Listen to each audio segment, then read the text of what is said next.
pity those in the villages. Cole told us everything that happened.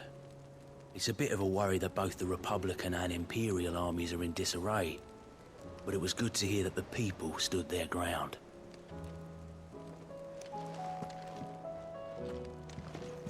We've sent Cursebreakers to Martha's Rest, Dalamil, and Northreach. Hopefully they can help maintain the peace. Or at least a semblance of it. Do you like being struck by thunderbolts from on high? Then don't let anything happen to Mid. Yeah?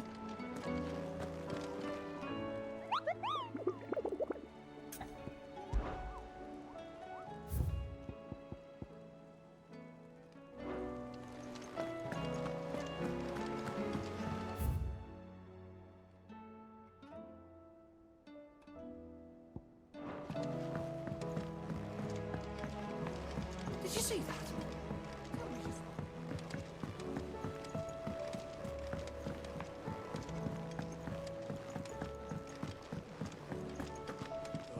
The battle cries of dread one die, in ruin rise less,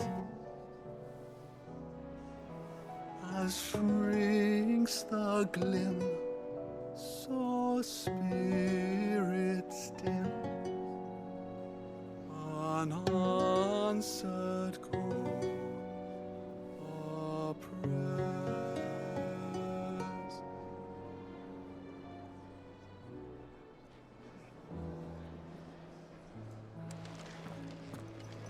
It seems the hideaway's lost its appetite. Oh, that blasted book! With the skies. Here, you put me in this situation, Clive. You can bloody well get me out of it. I need a hand with a recipe. Are you sure it's me you're looking for? I'm not much of a cook. I'm all the cook will be needing, thank you very much. What I want from you is a little of your time, right? Oh, and perhaps your sword. You remember Ivan's stew, right? Well, despite the look of the thing, and that awful stench, people wolf it down. So I thought I'd try making one of these supposed masterpieces myself. Had a peek at the book and gave it a go, but, well... It wasn't as straightforward as you'd hoped. Ivan had the same problem. Yeah, but this is my blooming kitchen, and I will not be outdone. So if you don't want to be seen as playing favourites, I suggest you lend me a hand. I've never been one to play favourites, Molly. And I would be only too happy to lend you a hand. So, what's on the menu this time? A fried mortress of skyworm. That's one heck of a name, innit? Recipe seemed easy enough to an old hand like myself. Thought I'd followed it to a T. Only, turns out skyworm livers and drake's mint are not what I thought they were. At least I hope they're not, given the rancid mess they made. Ivan said the recipes in the culinary pilgrimage date back centuries. Who's to say the ingredients even exist anymore? Well, that's a question for a scholar, wouldn't you say? Perhaps you know of one? Kindly old fella who haunts the shelves, maybe? Fine. I'll go and speak to Harpocrates. Perhaps he'll know something. And if he does, I'll see if I can find your ingredients for you. You do that. Lest we forget, you've got a reputation to uphold.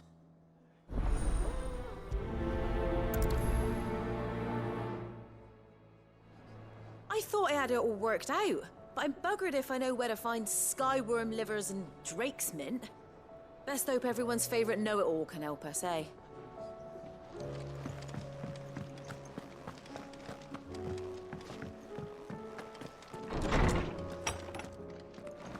Is a storm coming, Sid?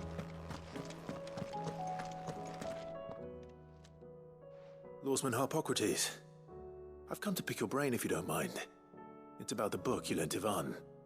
Ah, Valisthea, A Culinary Pilgrimage, a classic. One of my favorites, in fact. The young man did a wonderful job with the Chance's stew. I do hope we shall be able to sample more such marvels in due course. That's actually why I'm here. I don't suppose you know where I might find skyworm livers and drake's mint. Ah, so the fabled Sanbriquois delicacy is next on the menu. Delightful. the descriptions of fried mortress never fail to make my mouth water. Now, skyworm is a somewhat antiquated name for the wyvern, their ground livers being the paste from which the mortress is made. Dragon livers. How very Sambraquois. One would have thought the disciples of Bahamut would have a touch more reverence for their icon's brethren, but apparently not. I believe the specific dragon the recipe demands is the blueback wyvern, said to be the very color of the sea beside which it resides. So we know where to look for our liver. But what about the drake's mint? Saint's bonnet in contemporary parlance, a herb which grows along the North Reach coast. I gather that one can locate the cheerful yellow flowers by their heady scent alone, so I'm sure you'll have no trouble finding them. I may add that people once believed game was best served with the flora that sustained it in life, in which regard fried mortress of skyworm is undoubtedly a typical dish of the time. Meaning that if I find one, I find the other. To Northreach, then. Best of luck, Clive. And do save me a bite once the dish is complete.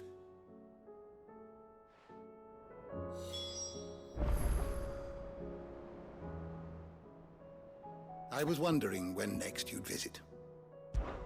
One can only speculate as to why fried mortress of skyworm might have fallen out of favor.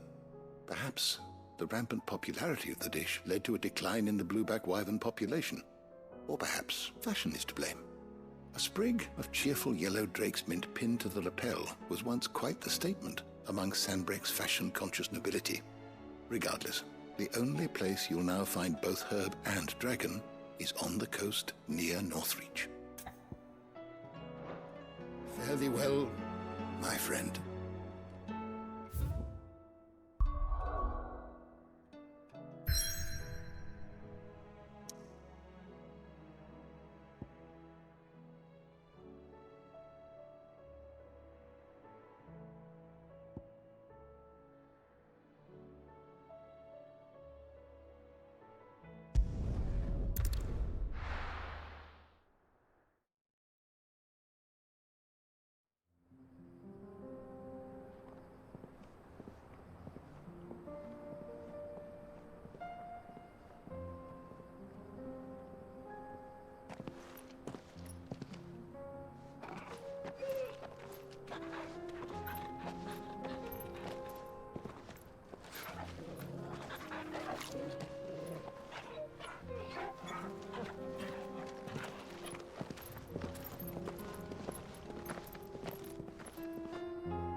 It's like a dream.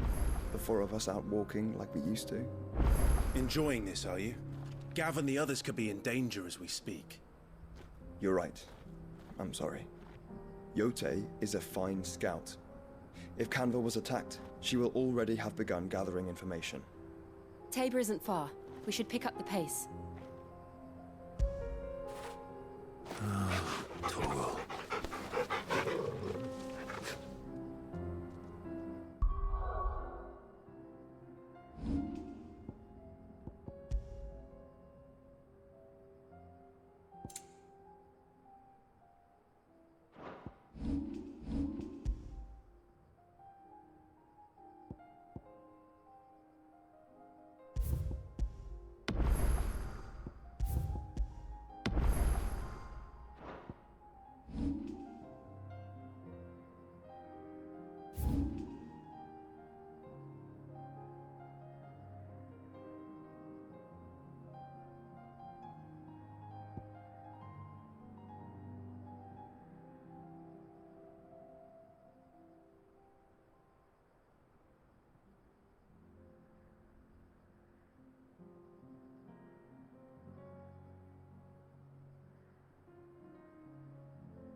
There were ghosts at the gates not days ago.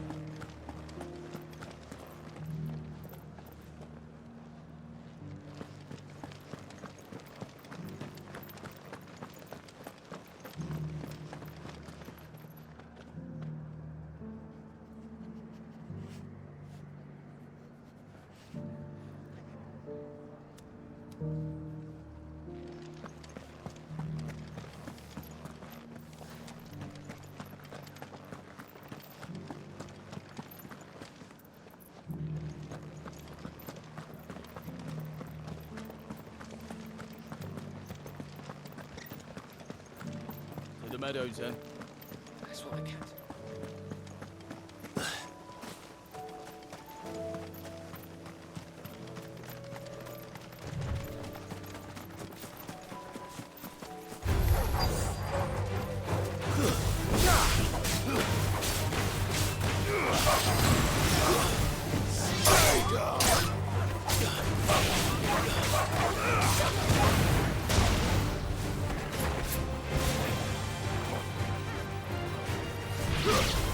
She said I should be able to find what I'm looking for somewhere nearby.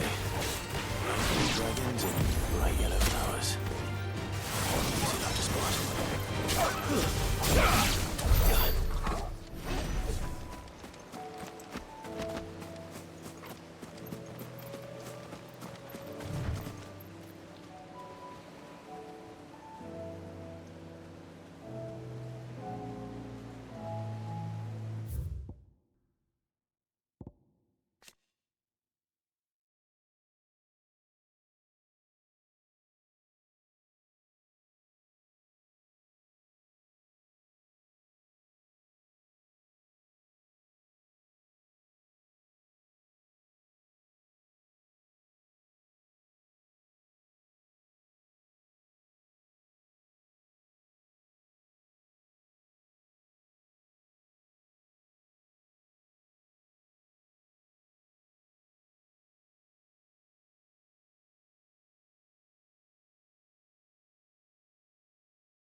This must be our wyvern.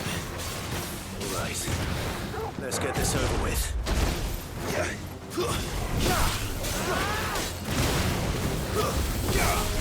Nice try.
That's the wyvern's liver. Now I just need to find the herbs. Bright yellow with a heady scent.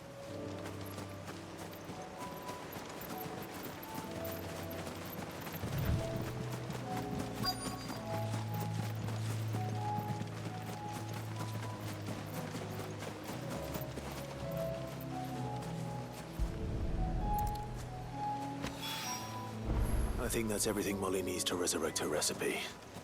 Better head back.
Mindless though they are, an Akashic horde large enough to besiege the Free Cities is not to be trifled with. We must proceed with caution. Canva's walls will not hold the Akashic horde for long. We can only hope they hold it for long enough.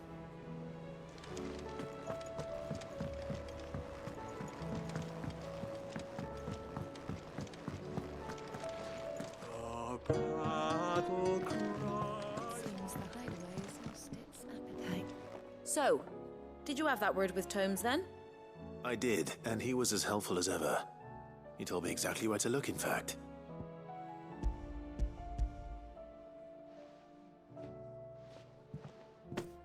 And what precisely will I be cooking up? Or is it better not to know? Blueback wyvern liver. And, a herb known as Saint's Bonnet. Ah, wyvern livers, was it? Well, at least it weren't actual worms, I suppose. Now then, you stay right where you are. I've got some cooking to do. Let's hope these grand old chefs of yore knew what they were on about.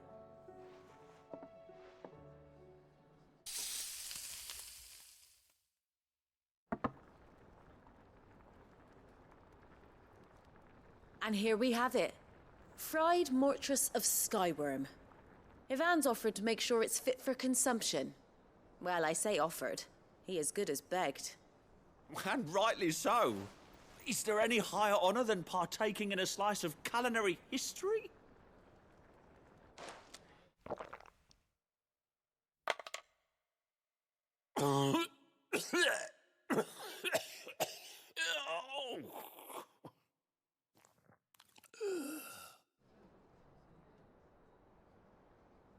So, not fit for consumption then? What witchery is this?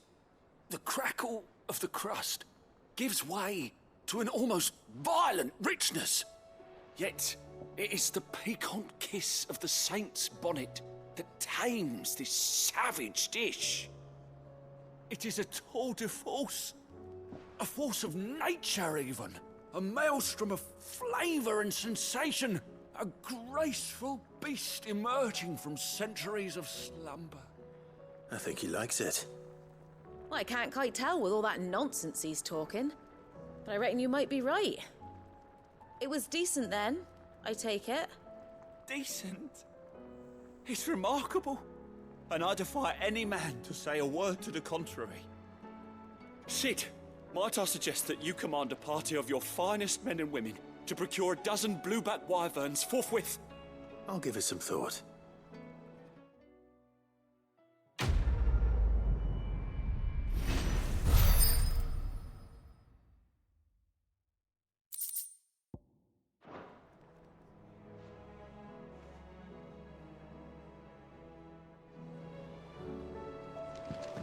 That book may be a veritable treasure trove, but the recipes are hardly what I'd call honest fare.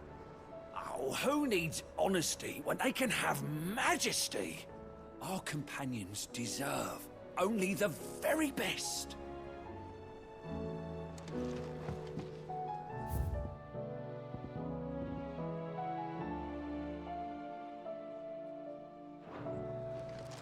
It seems the hideaway's lost its appetite.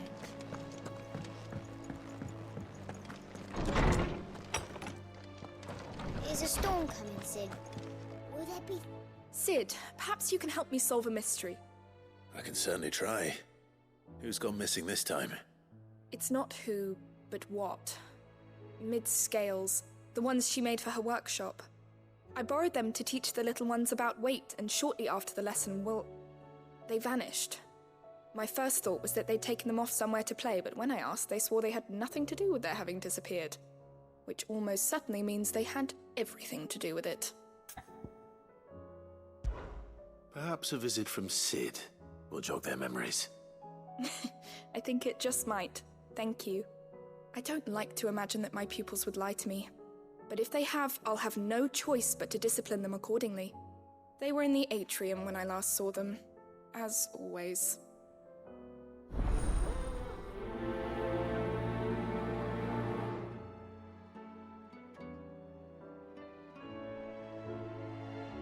My biggest worry is that the children have somehow damaged the scales, but are wary of asking for help because they think they'll be punished.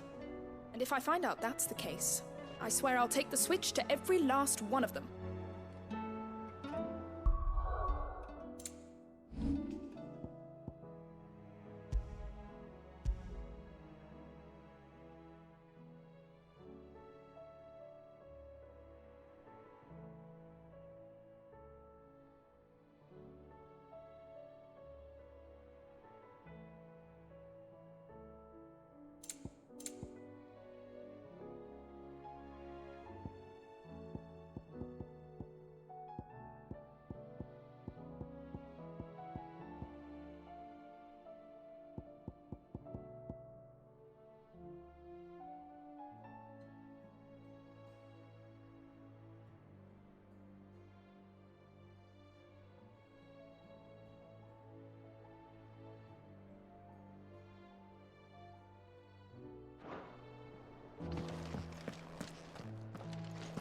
My biggest worry is that the children have somehow damaged the scales, but are wary of asking for help because they think they'll be punished. And if I find out that's the case, I swear I'll take the switch to every last one of them.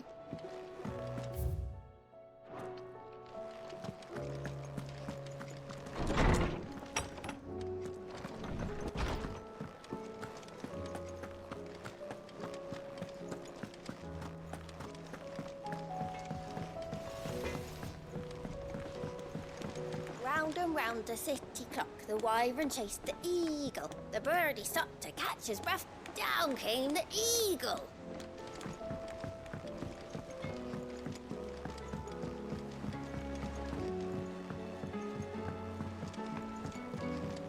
I heard the Emperor was impaled on his own son's spear.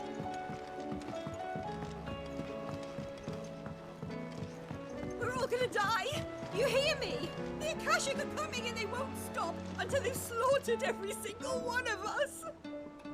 How do you suppose they'll manage that? You ever seen one of the blue bastards swim?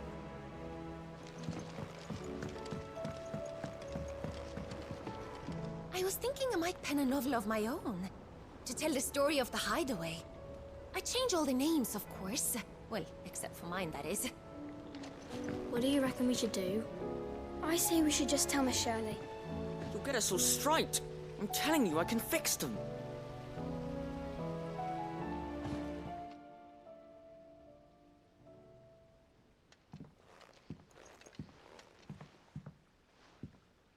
Sid! Hard at your studies, I see. And what is that? It's not a set of scales, is it? No. Of course it isn't. Well, not anymore, it's not. Oh! And just how long hasn't it been one? We're sorry. But we didn't break them. We dismembered them. Just like Miss Mididol showed us. Miss Mididol? And why would she have you dismembering her creations? Because that's the only way to become a ninja-neer. Miss Mididol said, the best way to see how something works is to take it apart and put it back together again. Well, then your work is already half done. Carry on. About that. The taking apart was easy enough, but it's the putting back we can't work out. Speak for yourself. The heavy thing goes at the bottom, Then...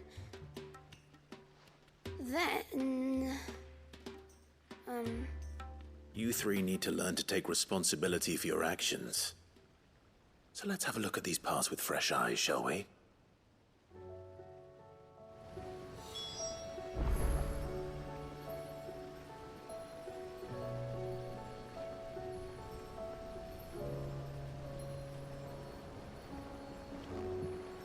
Must have been magic keeping those scales together.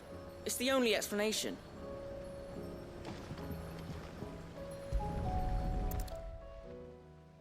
All right. Everything here was once part of Miss Midadol's scales. Every piece has its own role to play, and each is just as important as the others. If even one of them is missing, the scales won't work. So let's think about what those roles might be. You already know one of the pieces.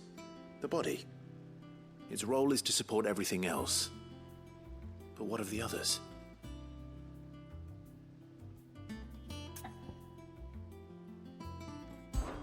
This is called the arm. Why do you suppose that is? It doesn't look much like an arm. You're right.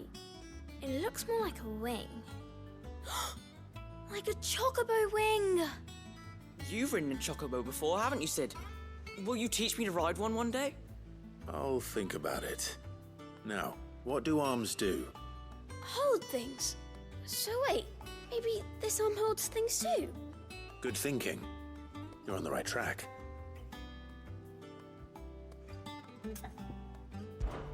These round parts are called the pans. You all know what a pan is, don't you? I do. Molly uses them in the kitchens to fry bangers. But these aren't for frying bangers, you idiot. They're for weighing stuff. But what if I wanted to weigh Goots? I don't think he'd fit on that little thing. Probably not. What are the chains for? Holding the pans up? Well spotted. Which means something must hold the chains up in turn.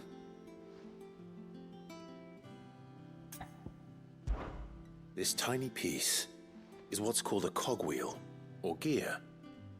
Have you ever seen one before? I have. Miss Midadol's dungeon is full of them. Most are on the floor. She puts them in all her inventions. They spin round and round and round and round and... That's right. They're very useful when you want to make things move. Do you remember if there was anything on the scales that moved? I remember the arm moved when I tried weighing an apple. And then somebody ate it. Not my fault. You shouldn't have tried weighing it before lunch. We know what part's supposed to move and how it's supposed to move. So, let's put the pieces together first, see what doesn't move, and then stick the cogwheel to that. Not a bad idea. You see? It's not so difficult. So, now that we've taken stock of the parts and learned what they do, what do you think? I think we've got it. Then here's what we'll do. You tell me what goes where, and I'll put the scales together. Well, obviously you need to start with the body. All the other pieces fit onto it, don't they? And the arms go on the body, just like real arms. Or wings, if you're a chocobo. And then the arms hold the pans by the chains. Very good. Let's see if that works. There. All finished.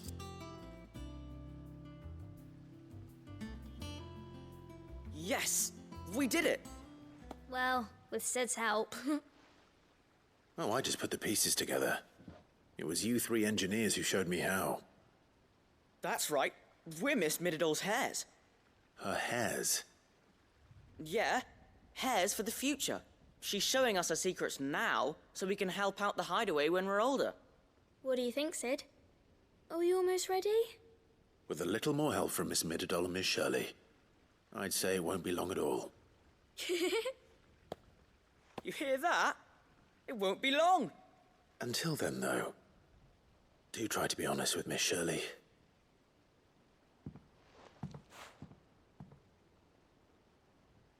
Hey, look! We never used the cogwheel. You don't think Sid forgot about it, do you?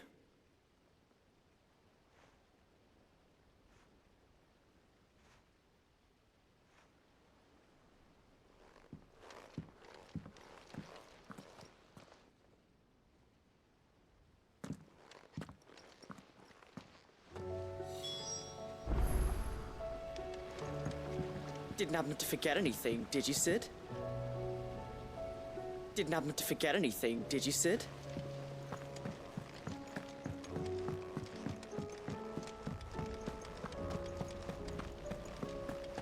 The girls here can have Otto and Gav.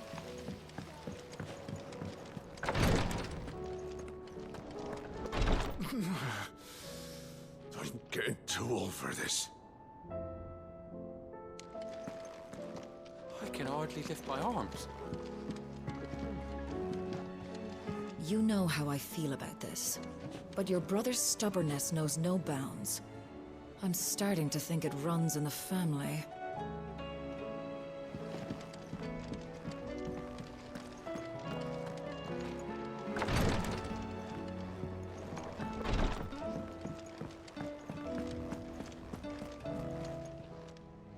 Clive!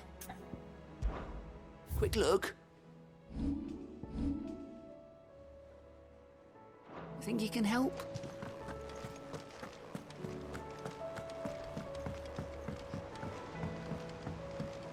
Did you see that? Tell me you saw that. There's barely been a shipment in since the skies started boiling. A few more days without a visit and we'll have to start eating the blankets.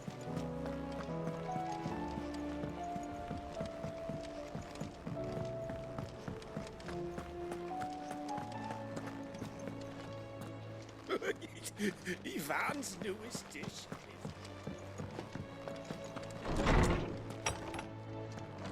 Is a storm coming, Sid? Will there be... Well, did you solve the mystery? It was as you thought. The children had the scales, or the parts of them at least. They dismantled them to see how they worked. Ah, no, Mid will have my head. Thankfully she won't. This might even have been her idea. Although I was the one who ended up teaching the lesson. I'm so sorry, Sid. I know how busy you are. I shall see that the children are properly punished. Please, there's no need. Mid seems to have taken the three of them under her wing. She's even calling them her heirs. She'd have them follow in her footsteps. And her father's. I see. Sid, do you know why Mid has been spending so much time at the hideaway of late? She told me it was because her studies have been interrupted by events in Canva. Is that not true? No, it isn't. The university offered her a commission. In exchange for full tuition, room and board, they asked her to oversee the design of several new war engines. To anyone else it would be an opportunity, but to Mid, who lost both her parents to war, it was a bitter pill. One she was none too keen to swallow. But that should come as no surprise. She's only ever cared about bringing people hope. The very last thing war can be said to do. Which explains her heirs. She's working to give them a better life. And so should I. What's the odd engineering lesson? Ah, you've given them far more than that. And I'm sure they're very grateful.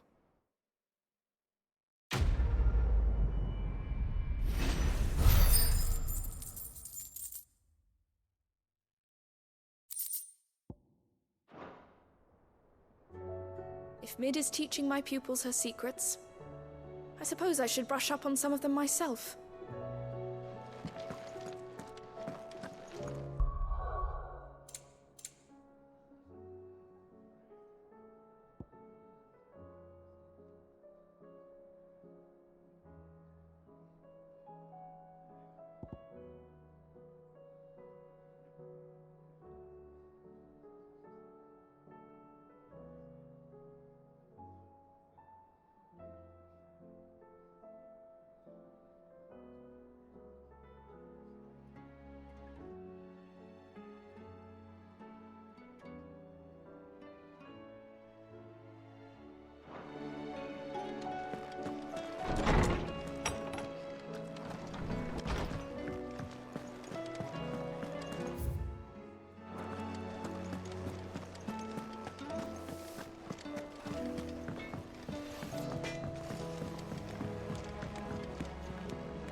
What am I gonna do?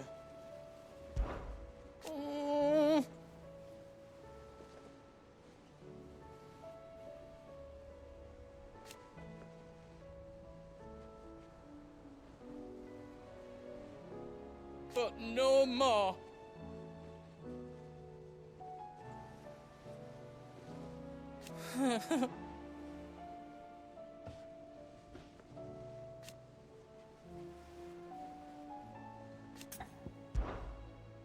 Is everything all right, Goots? You seem more discomposed than usual. Oh, I don't know what that means, but I'm in a bit of a muddle. Oh, I think Nan might be in trouble, and she's... It's all right. You can tell me.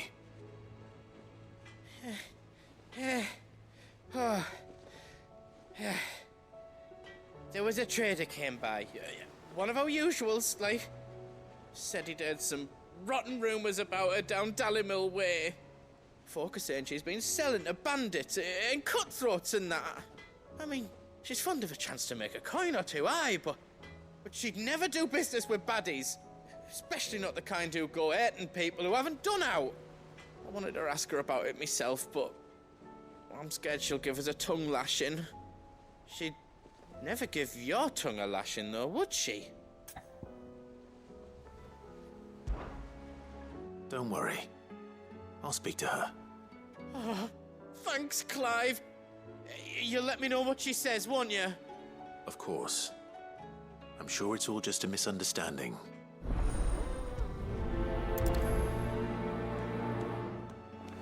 Nan sometimes sells swords and that, but never to anyone who's not a friend of ours. That's how it's been for as long as I've known her. You don't think it's true what people are saying, do you?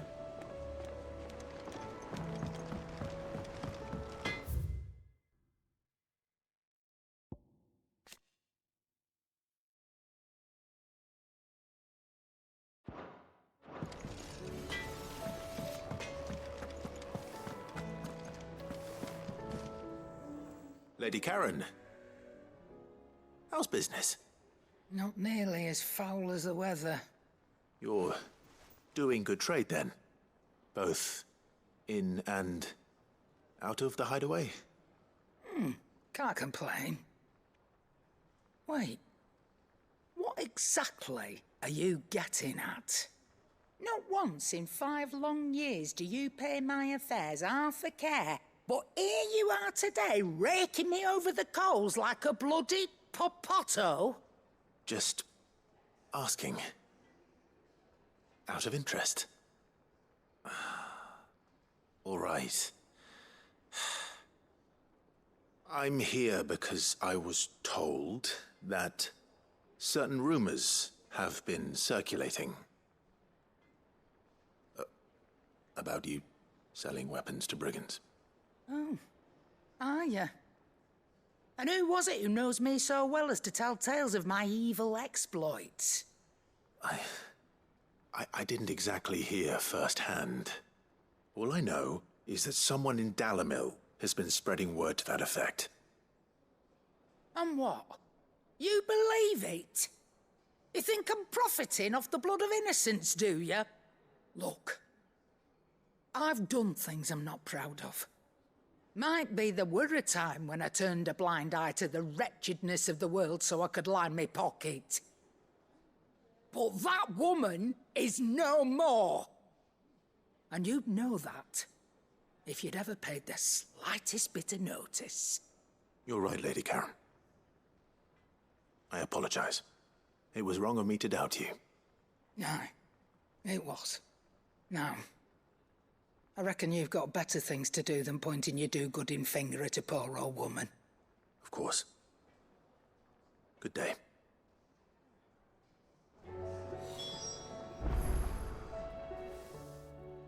Clive. Thought you knew better than to put stock in unfounded gossip. What with all the colourful tales attached to your name. Go on, then.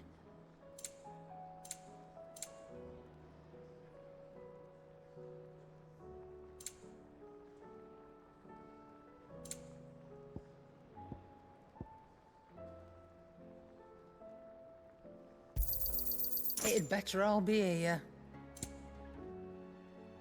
Finished, are you? It Seems the hideaway's lost its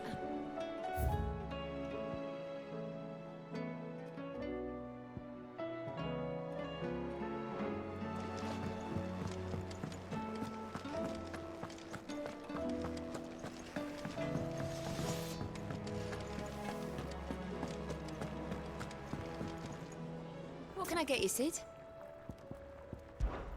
How am I getting on? Ah, about as well as you'd expect of a barmaid pouring sour ale for penniless outlaws in the middle of the Deadlands. And it'd be worse than that if Molly here didn't make the best stew this side of Stone here, even if it is mostly just yesterday's leavings. Don't tell her you heard that from me, though. Oh, keep your mug handy.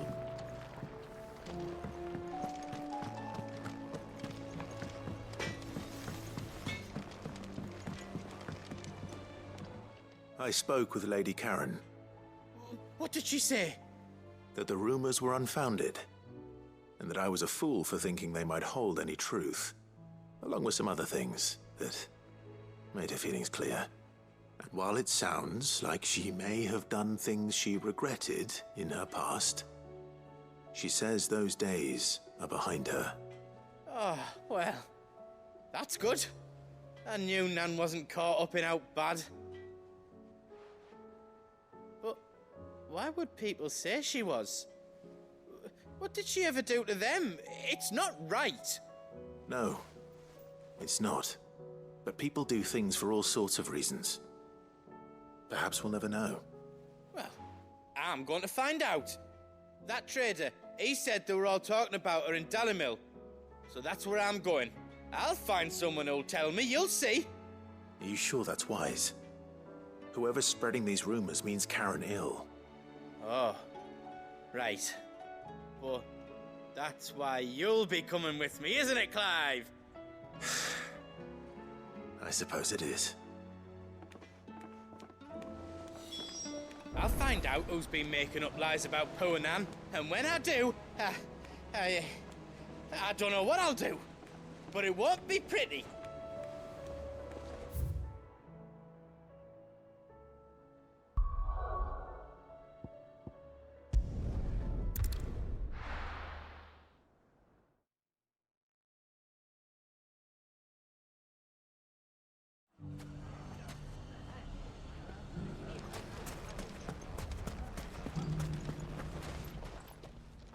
Welcome.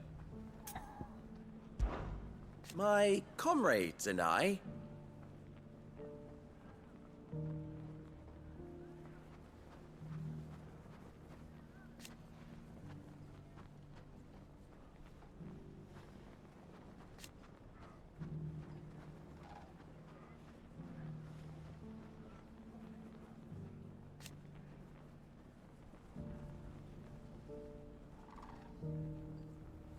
And defend Dalimil we shall.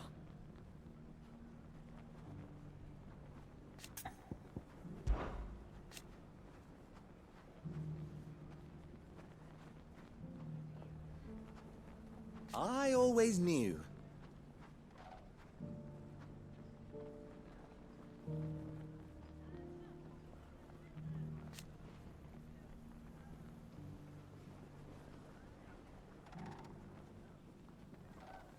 Meanwhile...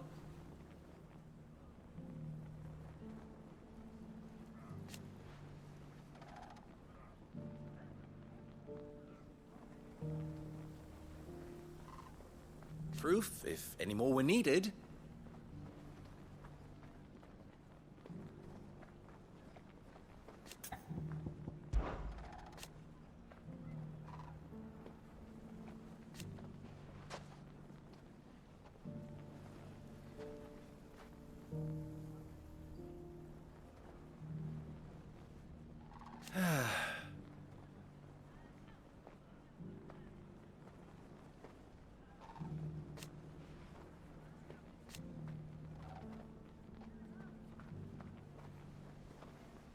But something tells me...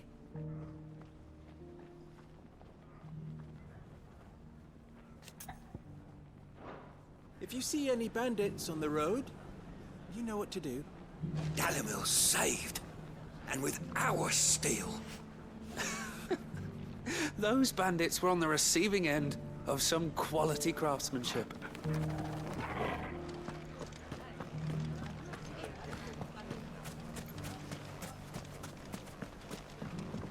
It shouldn't be too hard to find goods. The gentlemen of the town guard are a strapping bunch. Fuck! How the hell did they find it? The finest shell swords in Storm couldn't hold a candle to our... Could be I know something more. What's it worth to you? I've got 100 gil and a chocobo feather. Eh?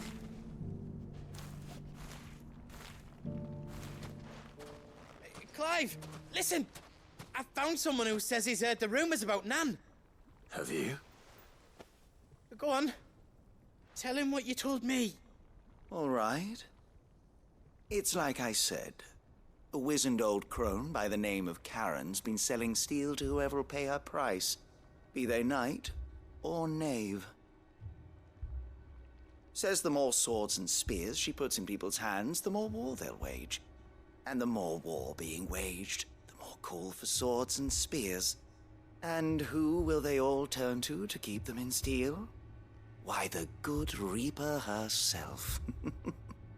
And you've seen this Reaper at work? Aye, it just so happens I have. You'll find her right here plying her trade most days. Here in Dalamil? Where exactly?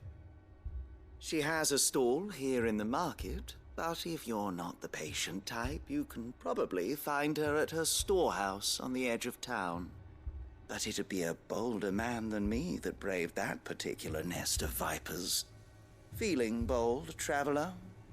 I hope so, for your sake. Now, if that's all, I have places to be. Sorry to have kept you.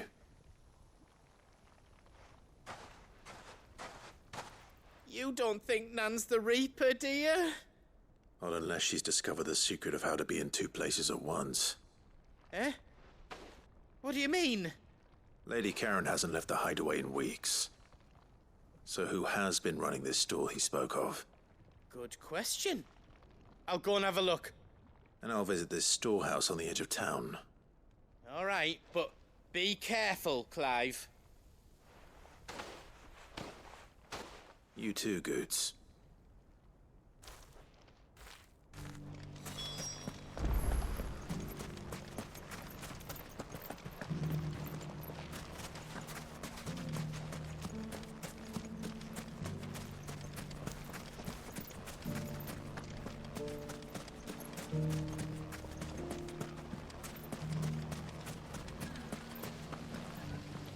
The gentlemen of the town guard. You wouldn't happen to know if the pieces that were stolen... Mummy. What a mess.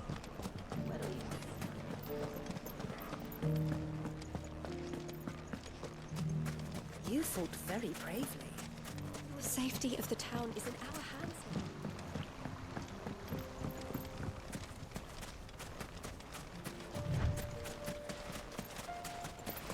Time to brave the Viper's Nest.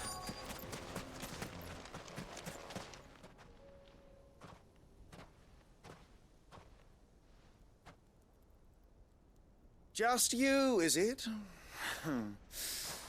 Thought I might have laid it on a bit thick. It was a fairly unconvincing tale. So, what now?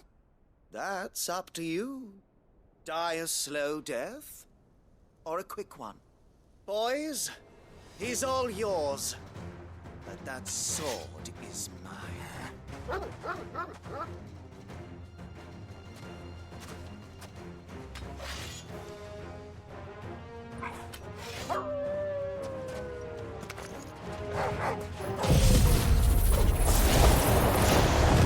we can pretend this didn't happen.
Oh, you've done it now. Go on. Tell me what I've done. When the Borgwyn finds out you've killed his men, he'll have your head. He only wanted that bull of a manservant, the dim one always clinging to Karen's skirts. You weren't even supposed to be here. Who the hell are you anyway? What were you going to do to him? The Borgwyn wanted him to get to Karen. I was only supposed to point the lamp in the right direction once he arrived in Dalamil. But then you turned up. Well, go on then. If you're going to end me, end me. You're not worth the effort. Now be gone, before I change my mind. Fucking coward! I need to find Goots. Right now.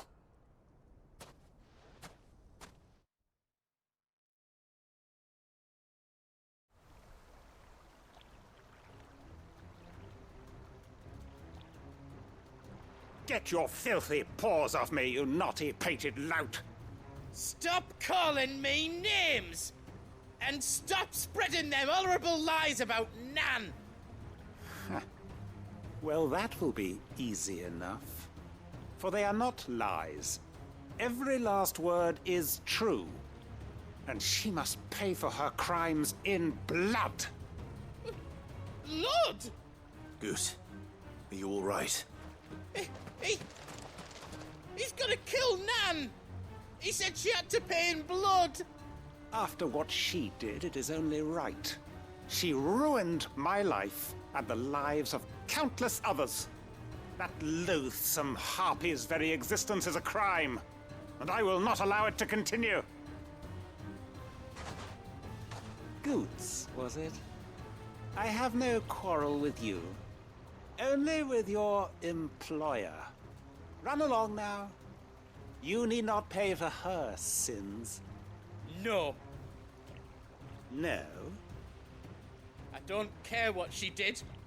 I won't let you hurt Nan. Promise me you won't hurt her, or I'll kill you myself! Goots, no. Enough, all of you! Karen. But how did you? You're a sight less clever than you think you are, the pair of you.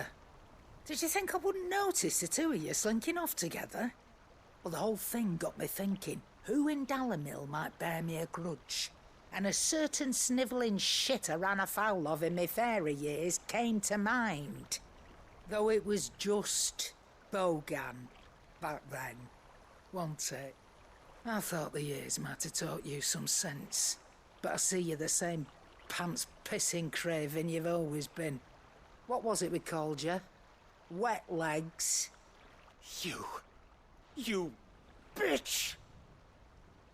Everything that happened, it was all your fault!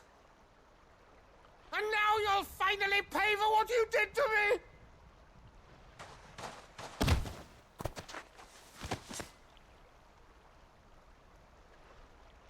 Gooch, you...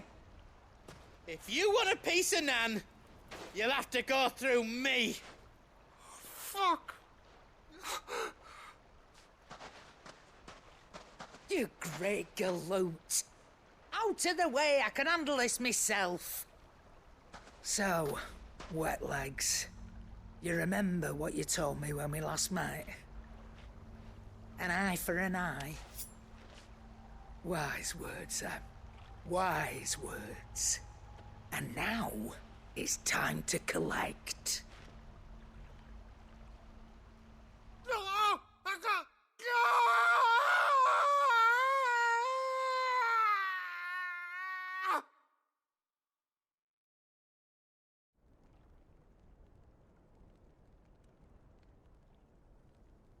Sorry to keep you waiting. Is he... Dead? No. But I reckon he wishes he was. It isn't easy going through life one eye short of a pair. After all, I should know. You don't mean... Oh, don't tell me you didn't notice. Lost it to old Wet Legs back when we were working the same routes. Said I'd stolen from his strongbox. I'd done nothing of the sort, mind. But that didn't stop him taking his little revenge. So I took some of my own. Sorry, lost everything. His coin, his clients. Always knew he'd be back one day to claim his due. But he crossed a line dragging poor Goots into this. He didn't hurt you, did he? No, Nan. Still got all my arms, see? Legs too. But what if he comes back again? What if he does? First we take the other eye, then we work our way down. He'll learn his lesson soon enough. But something tells me the Wet Legs has learned it already. Right. Let's get you back to the hideaway. You've attracted quite enough attention already. Ta-ra, Clive. Remind me never to cross you, Karen.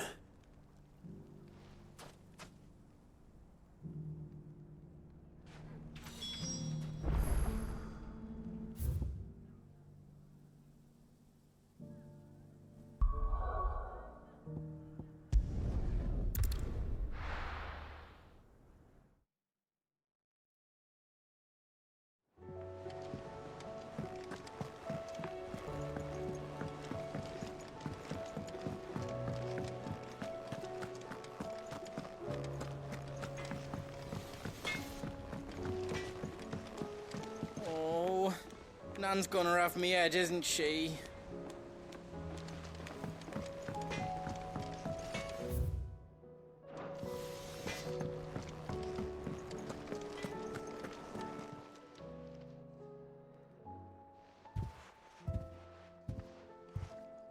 Nothing like a dish of cold vengeance to foul the gut.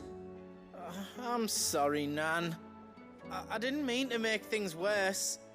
I just thought I had to protect you. Like you've protected me. Aye, well, someone had to. Your parents certainly didn't give a whit for your well-being. Reckon the both of us would be worse off if I'd not taken you on. You've always been me right eye, Goots. And I'd have you stay that way. So don't you dare go looking for trouble again. Well, I will. If you ever need help, I'll do it again and again, and you can't stop me. Why, you big lump. Fine. Play the hero if it makes you happy. Thanks, Nan. I won't let you down.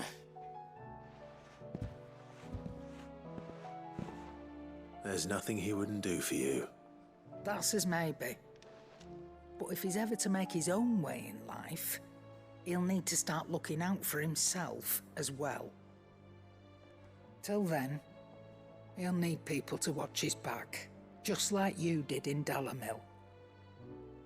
Don't think I didn't appreciate that. Of course. His family. Stop it. You make me one good eye, mister. I don't go thinking that'll do you any favours. A potion today'll cost you the same as it did yesterday.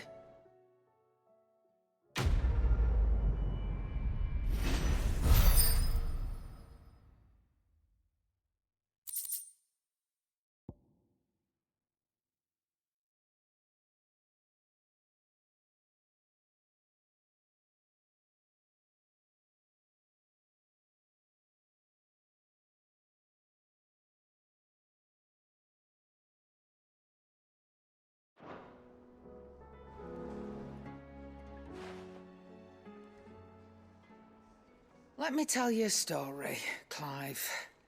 All right. Them rumours wet legs were spreading. Might be they weren't just tales plucked out of thin air.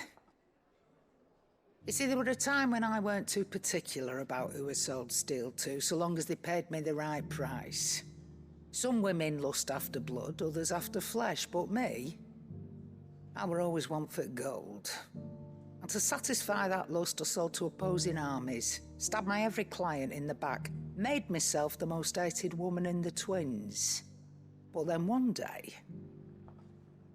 I met a man who made me a different kind of offer. Said he'd give me access to a realm-wide community of like-minded individuals in constant need of steel and sundries. On the condition I sold to him and his alone.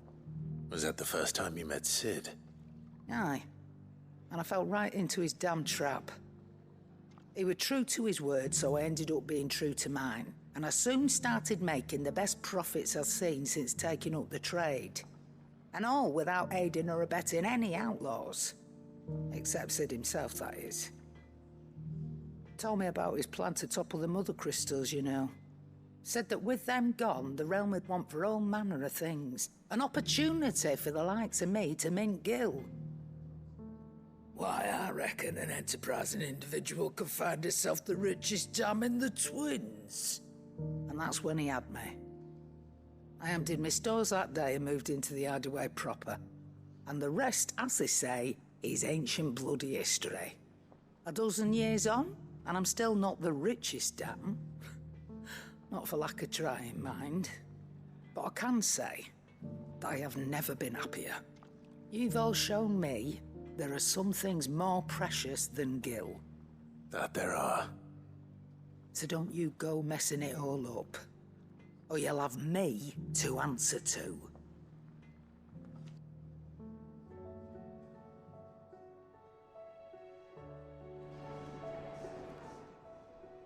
Clive. That grey lump.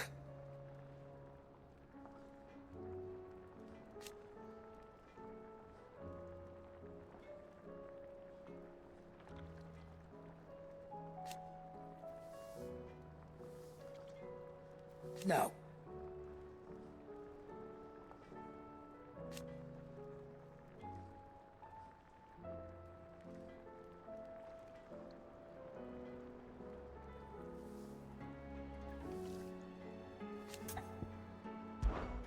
Go on, then.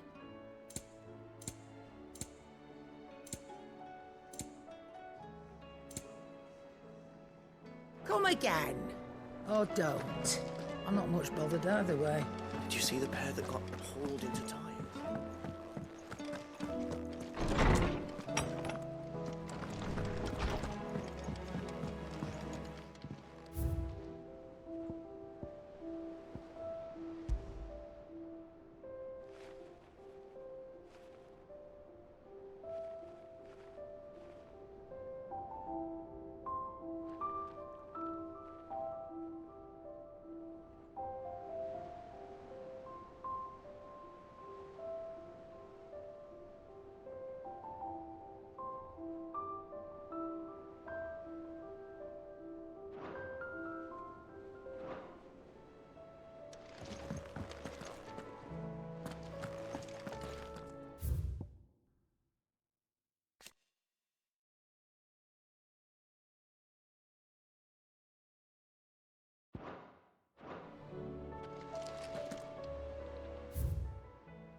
Rutherford.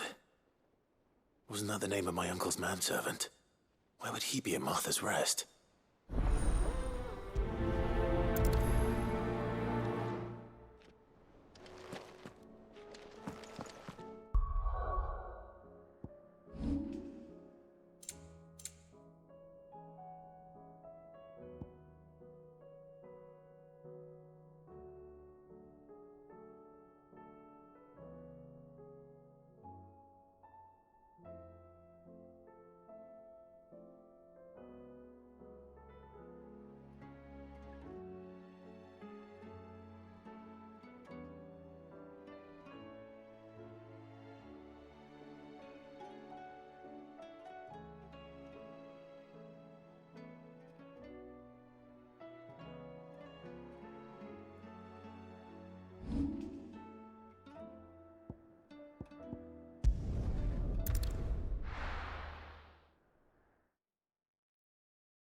I'm all for making this town a welcoming place, but...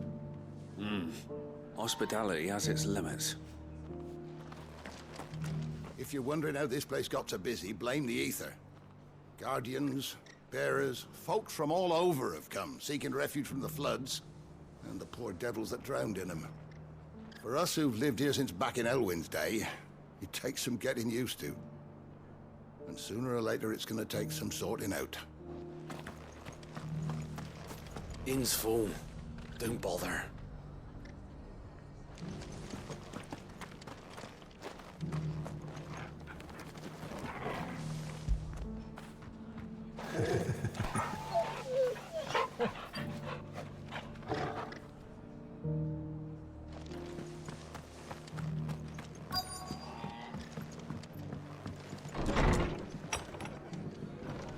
Arthur's got a big heart. It's a pity there's so many who are happy to take advantage of it. The fates seem bent on driving me from my inn. But if they want me out, they're gonna have to try harder. Have you heard the Sorry, latest from but if you're looking for a bed, there's none to be had right now. Empress is no more. We're already sharing our cots with masterless bearers and those who fled the floods, and more seem to wash up at our door every day. Finally have a chance to get our country back.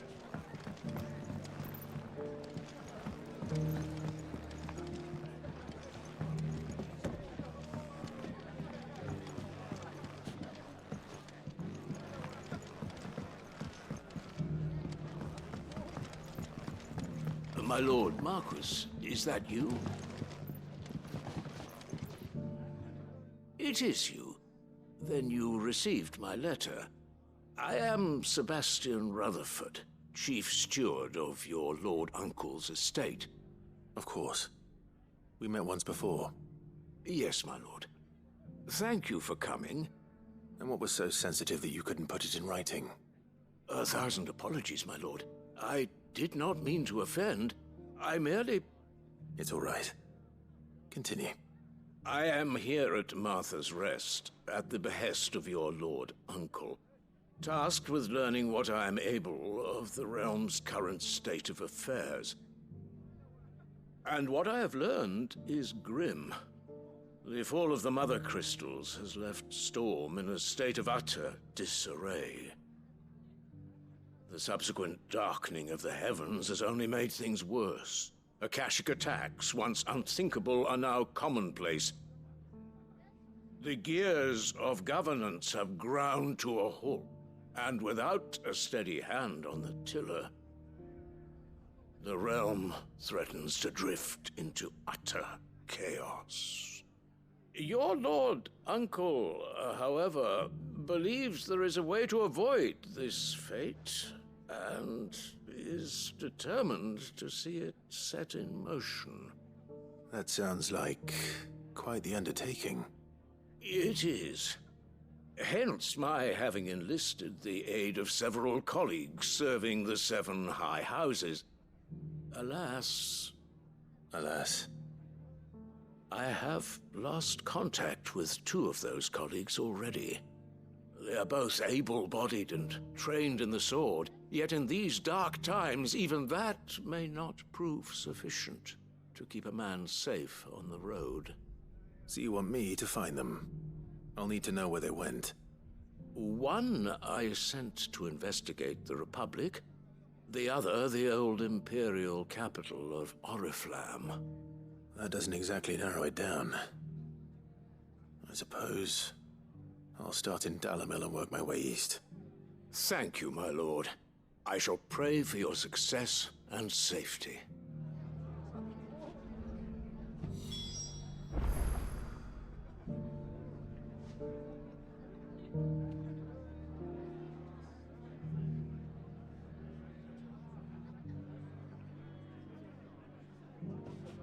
My associate in Dhalmekia would have had to pass through the Republic's checkpoints to gain entry to the capital.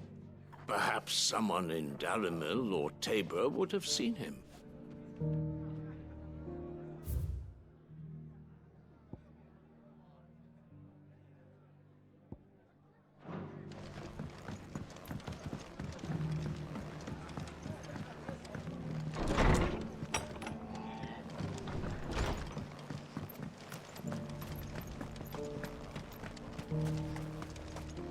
What are you after?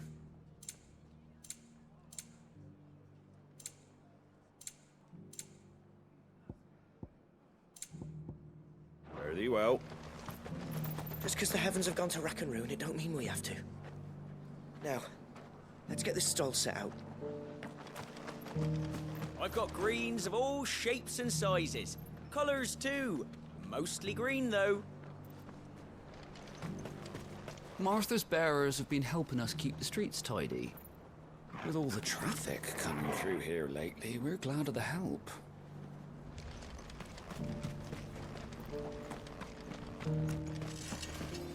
Want to know how to tell if the world's going to rack and ruin? Look for busy bladesmiths. The world seems to be changing so fast lately I can hardly keep up. But what I do know is that there's more bad news than good. You can tell that just by looking at people's faces.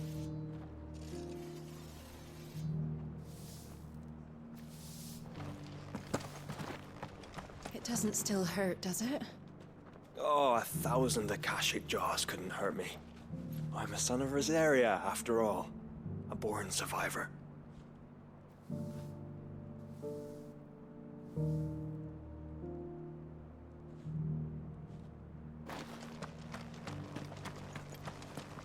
The people of the rest may seem to be in high spirits, but give them a little wine, a little company, and the tears soon begin to flow.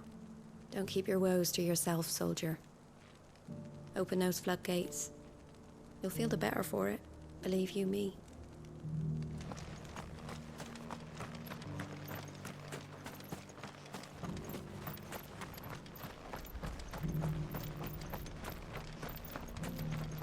Scouts have reported seeing more Akashic on Rhiannon's ride.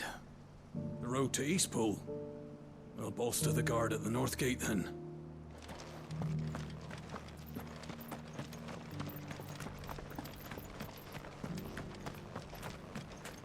Did you hear that Martha's been turning travellers away? Her beds are full of bearers. I was starting to warm to him, the way they help around the village and don't cause no trouble. But depriving Martha of paying customers, they're putting her on the road to ruin.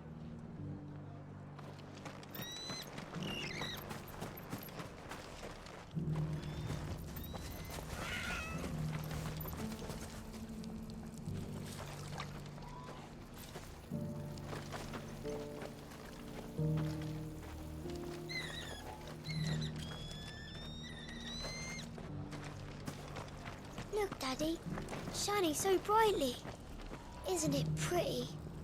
Yeah. Pretty blooming sinister.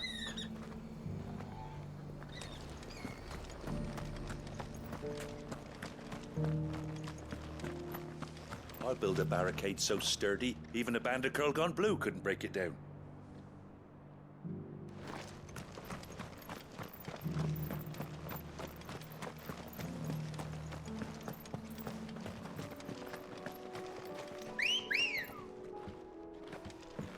Come on.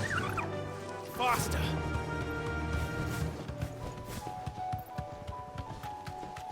Can hardly make out a blooming thing. Oh, for a sunny day.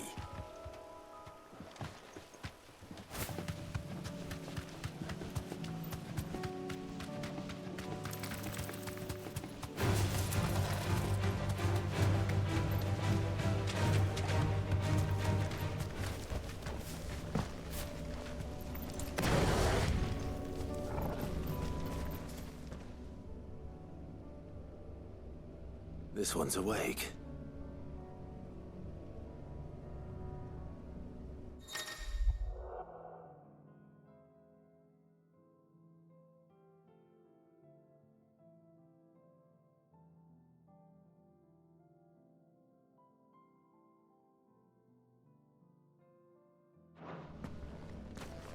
Let's see what's inside.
You're finished.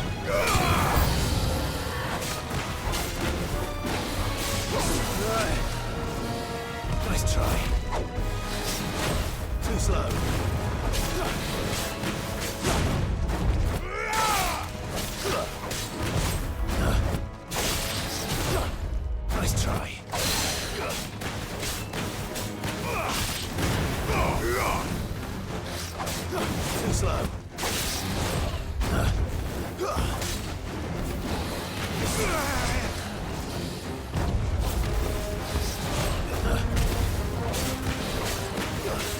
Too slow.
It's over.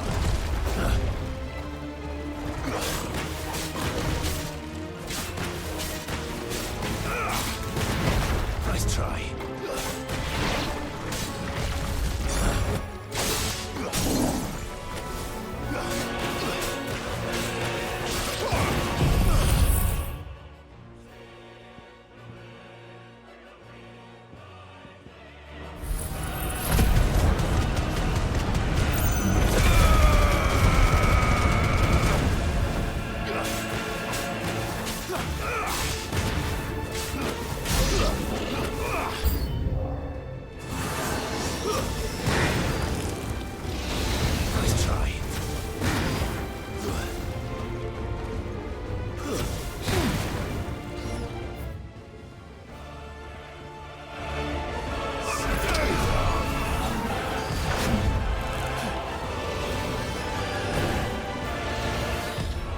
Too slow.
Nice try.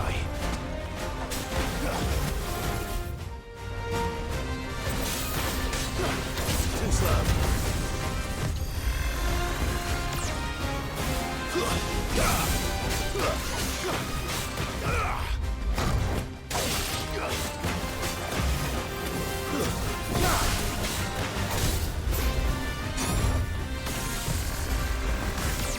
slow.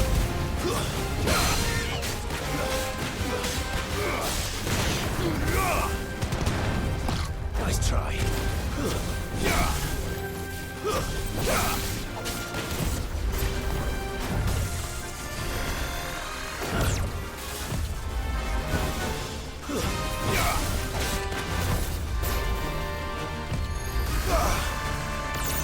Too slow.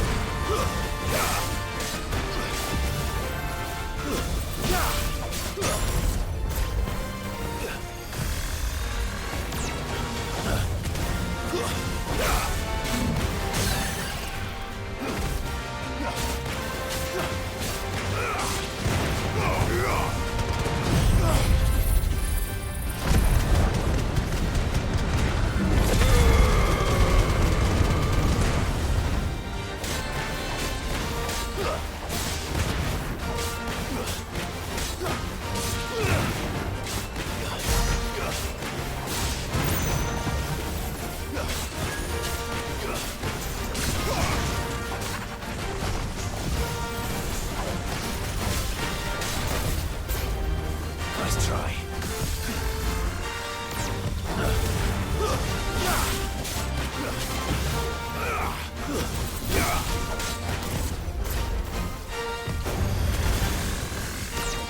Too slow.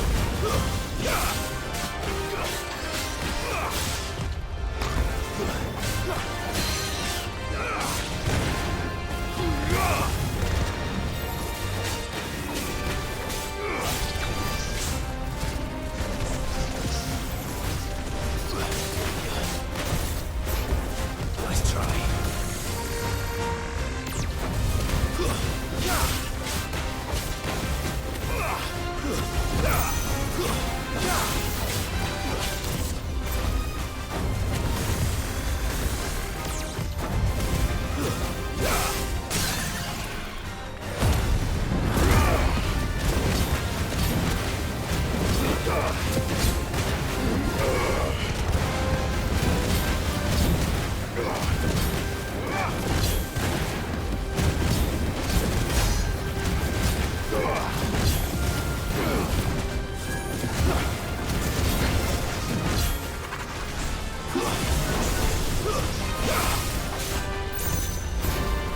Nice try.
Ready, go?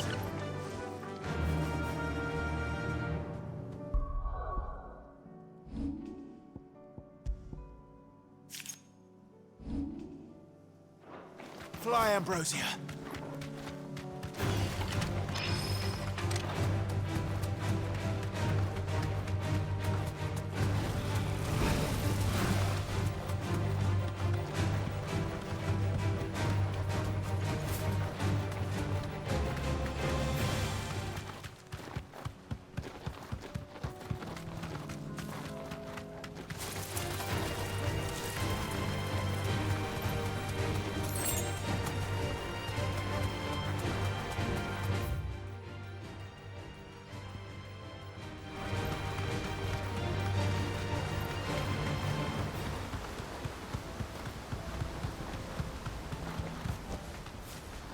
walk from here.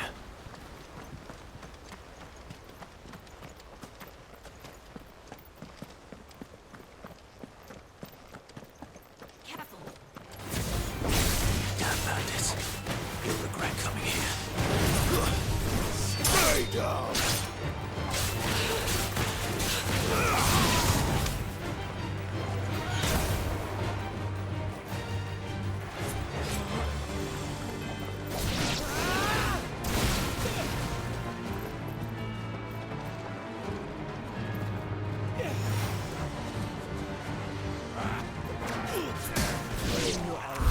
Caution, brother.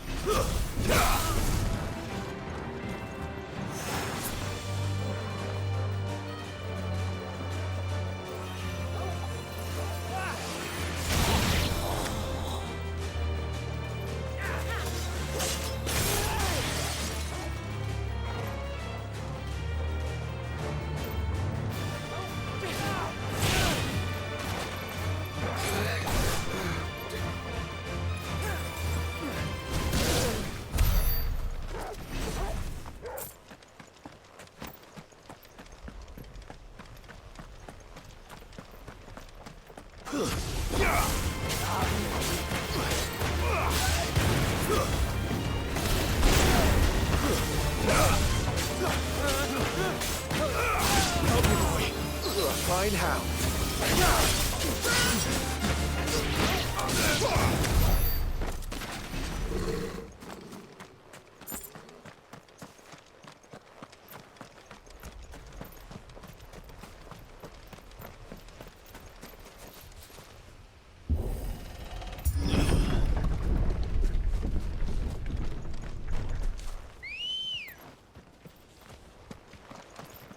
Come on.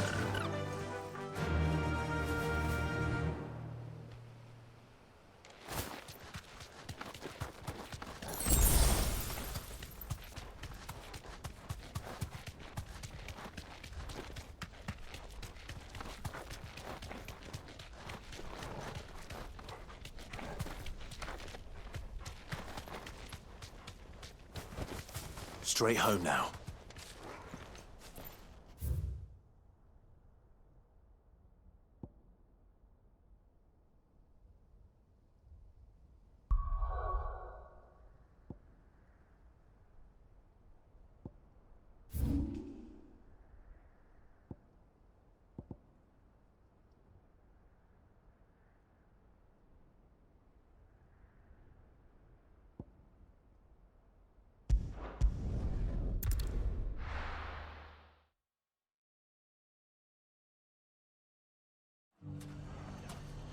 It's not going to be easy finding one man in an entire republic.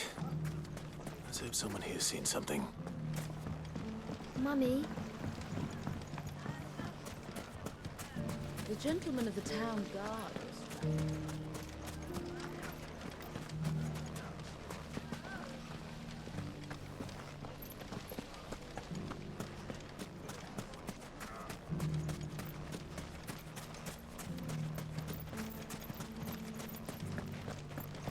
We haven't seen the last of those bastards. But when they attack again, we'll be ready for them.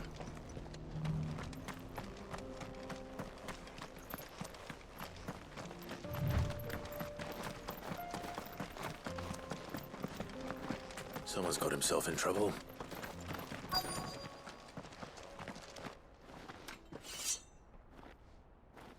I don't see your master here, so you can start by giving us all the coppers in your purse. I already told you, I have nothing.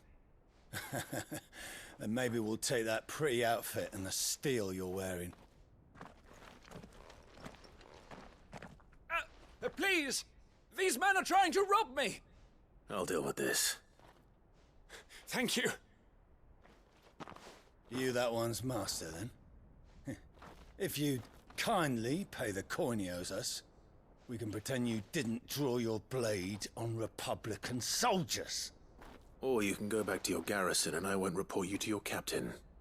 Oh, you're more than welcome to. He hasn't had many visitors since we slit his throat.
expect as much from Hugo's faithful, but these were men of the fist.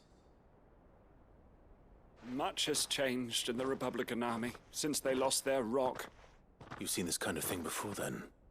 Many times. I was sent here to observe the situation. You're one of Rutherford's men. He sent me to look for you. Well, then you have my thanks. I fancy I could defend myself against one, perhaps two, but a whole regiment. I arrived in Dalimil several days ago, but when I called upon the captain of the local garrison to make inquiries, his men confiscated my effects and locked me in a cell. The captain is no more, and his men make the rules now. Fortunately, I was able to bribe my way free, only to be stopped again by those soldiers you so kindly dispatched. What of the Fist's Central Command? Surely they wouldn't allow such lawlessness amongst their ranks. I would imagine they are unaware of it. Most of the army has fallen back to the capital and hunkered down behind her walls. Those who weren't recalled now rule the fringes unchecked, answering to no one but themselves. Then it's worse than we imagined. You should return to Rosaria. It's not safe here. I'll find a caravan heading north. You won't mind if I borrow one of these soldiers' coin purses?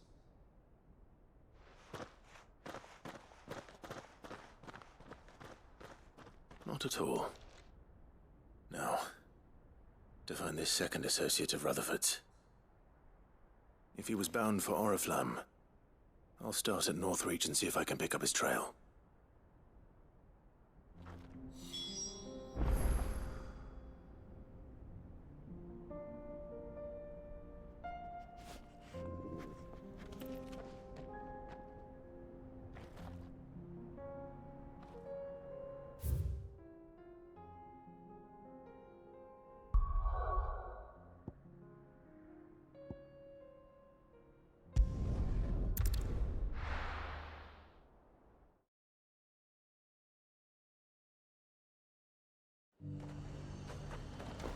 There's a lot of road between here and the capital.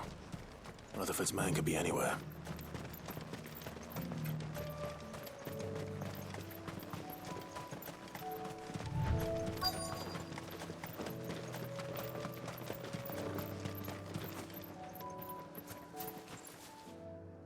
What happened here? If you're with the others, they've already relieved me of my belongings. I'm not. I'm looking for someone who was sent here by a man named Rutherford. And then you found him. I'm Alistair Rockford, attendant to the Lady Ariane of House Wellesley. Of the 7 high houses of Rosaria. It's been a long time since last I saw my great-aunt. Is she well? My Lord Marquis? Yes. Yes, she is. The Lady Dowager has granted me leave to assist your Uncle Stuart. I was on my way back from the old capital when I saw some villagers being robbed on the road here. Bandits? They looked more like field hands, but it didn't matter in the end. I did what I could to help the victims, but all it earned me was a pommel to the temple. Which way did they go? South, toward the gate. All right. I'll take care of them. Founder knows I've met enough of their kind. You head back to Northreach, visit the Vale, tell them I sent you. Thank you. I shall. Founder be your shield. It was only a short while ago that I was assaulted. If you hurry south, you may find those who did this.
They just couldn't resist, could they?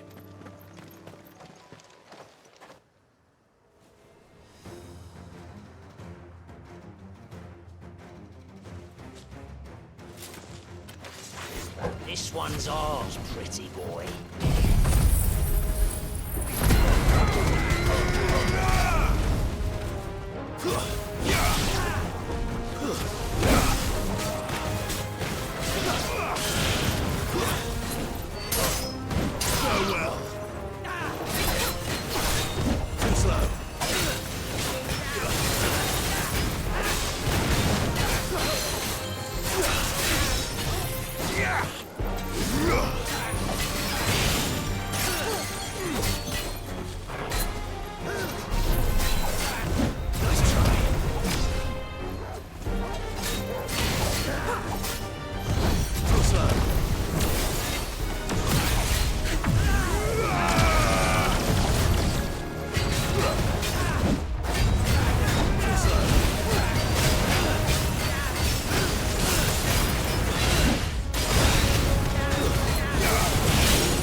Break for the town while you can.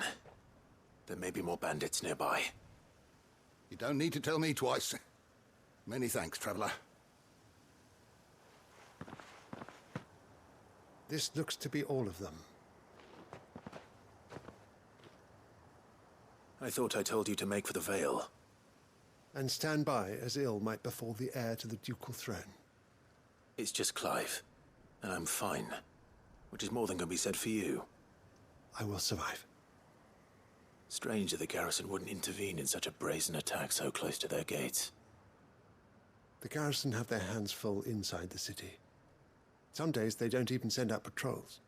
There are few hands left to work the fields, and even fewer to transport the grain. The market stalls are nearly bare, and the price for what remains is exorbitant. It's not uncommon to see a fight break out over a crust of bread. When I said the ones who attacked me didn't have the look of bandits, I meant it. They were probably just desperate. Rockford, listen to me.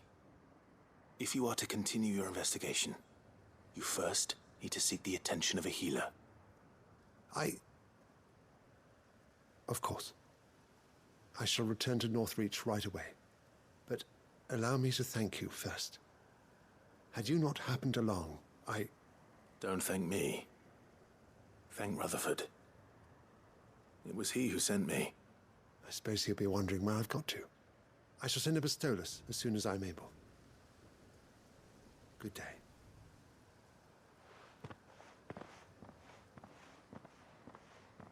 My uncle certainly has his work cut out for him. If it isn't already too late. I should go and tell Rutherford that his colleagues are still in one piece.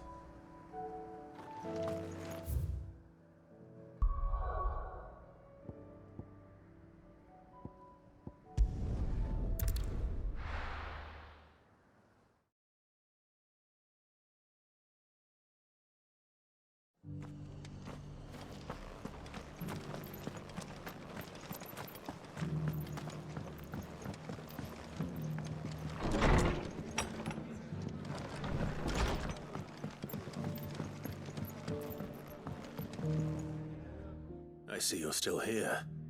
The Rest's location affords a constant flow of traders, and with it, a constant flow of information. Speaking of which, I received word from both my associates.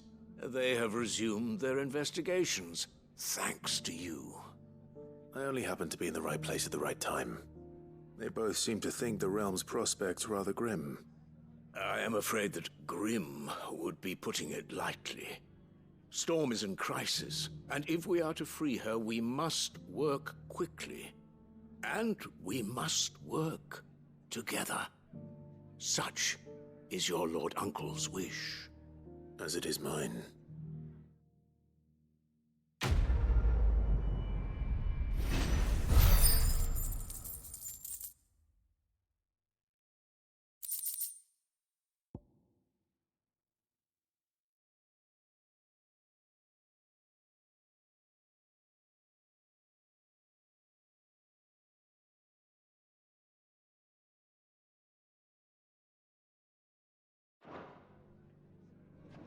I will see that your Lord Uncle is made aware of the situation in both Dalmekia and Sanbrek. And inform him of your timely assistance, of course.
Stay down!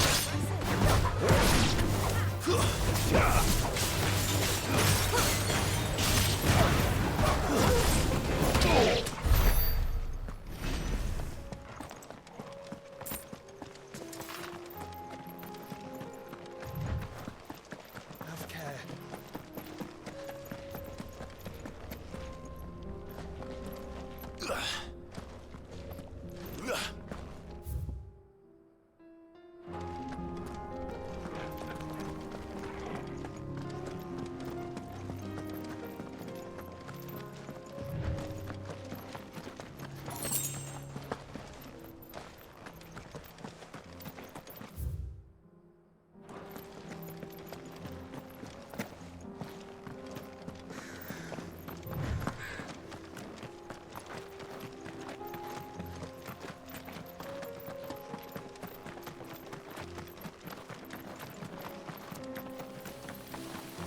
We can use the ruins to cross the ravine.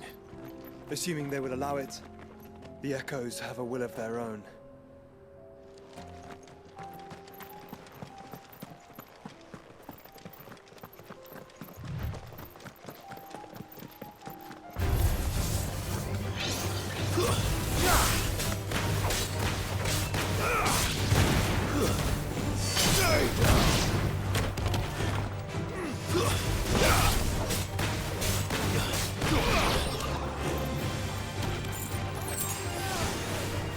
Ugh!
Tell us about Yote, Joshua.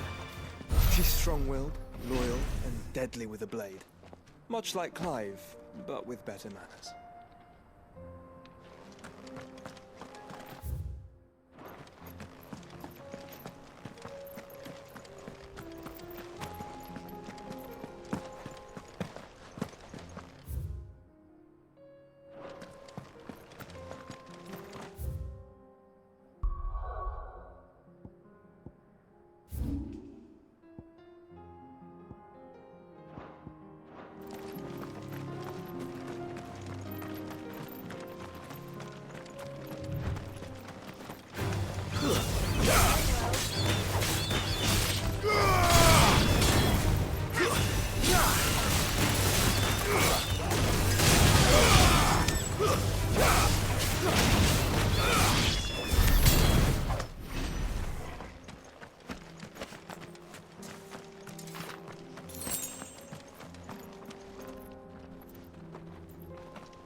do.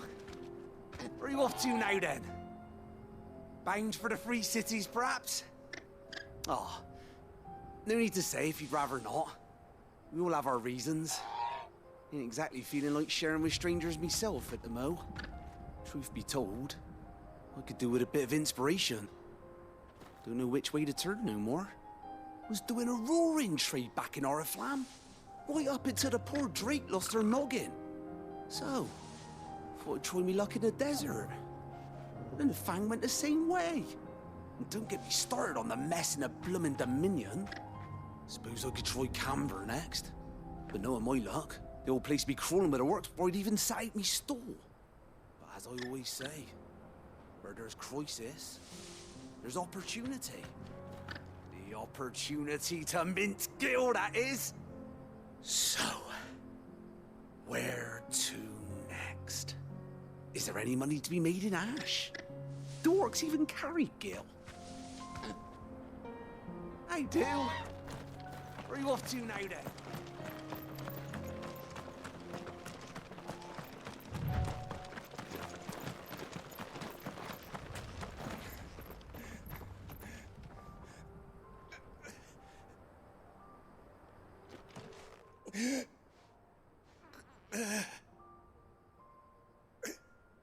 You're injured. What happened here? Where are your comrades? Ether flood. Up ahead. It swallowed our camp while we slept. My own men did this. Turned every last one of them. There's a village not far from here. Tabor. The people were kind to us. It's only a matter of time before they won't stand a chance. We can't let those monsters reach the...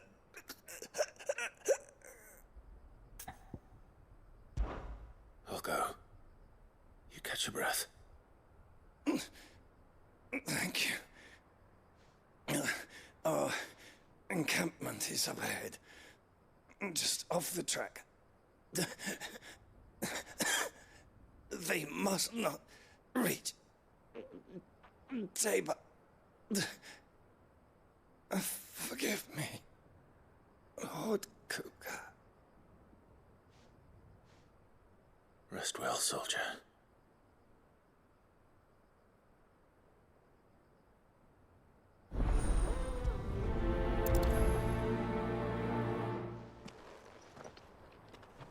You said the encampment was close.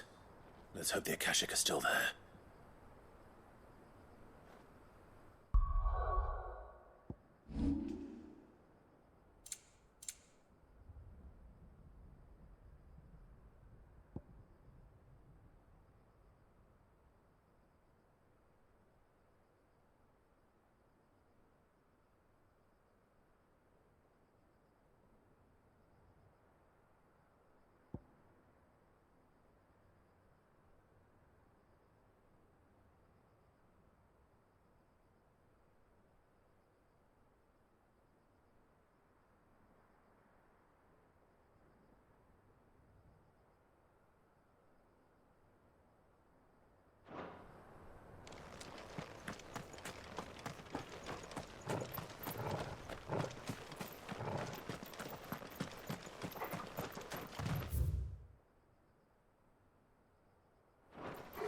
Another ether flood. They're everywhere now. We can't go around it. Then we'll just have to be careful.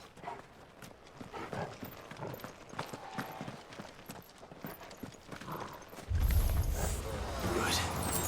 I got here in time.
Someone there! Please, I can't move my leg! That doesn't sound like an Akashic.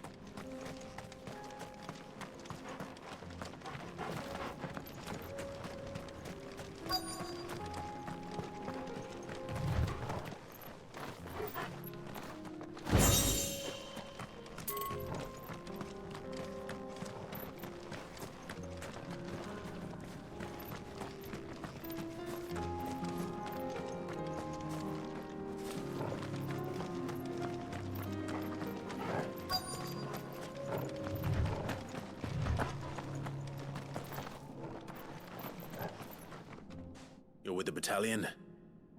I am. I heard the fighting. Are the others? Taken care of. One of your brothers in arms told me what happened and asked for help. Another survivor? Where is he? Tell me. His wounds were too deep.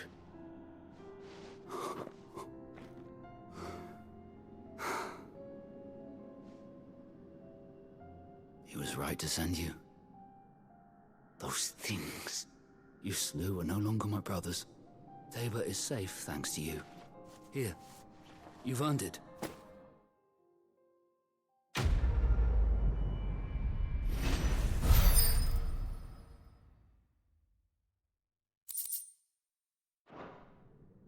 You seem familiar. Have we met? You must have me confused with someone else.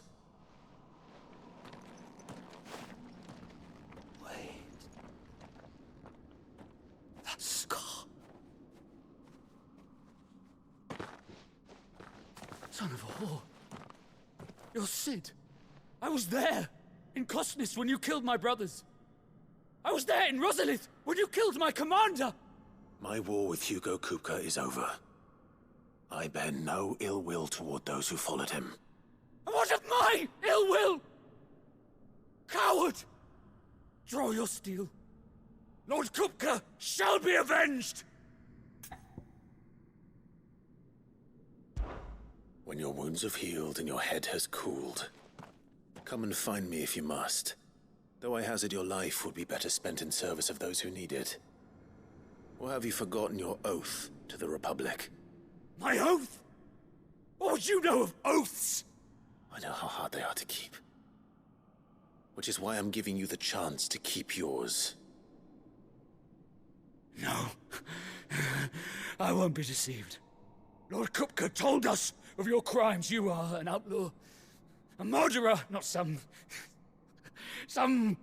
man. Like you or anyone else. I am nothing like you. But if you're not gonna kill me, then go. Leave!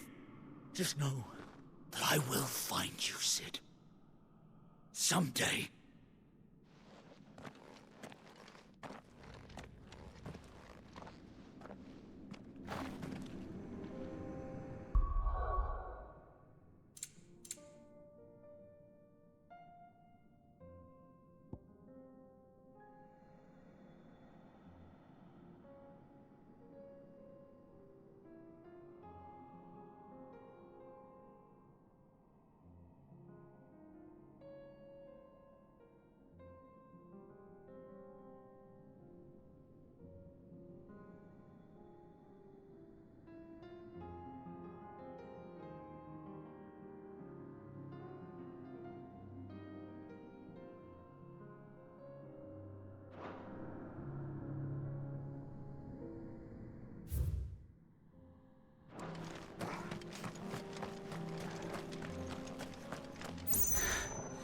You will regret not killing me when you had a chance, Sid.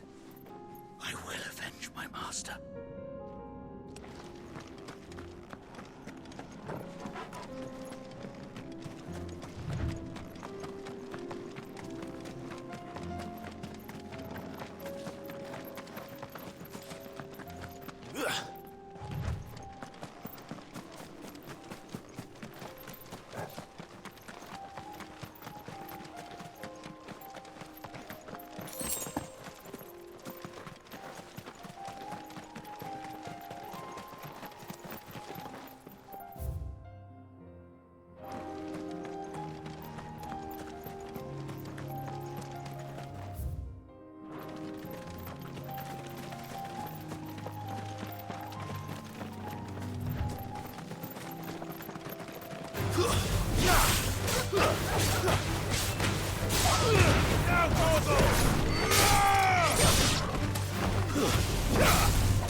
All yours, Toba!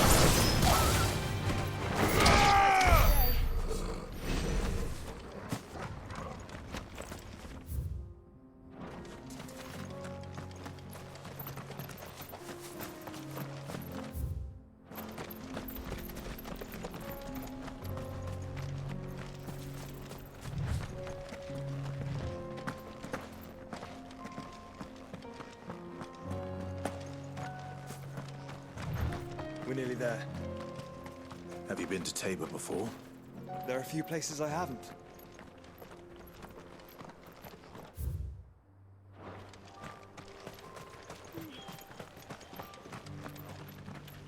Welcome, travelers. We don't get many visitors here in Tabor.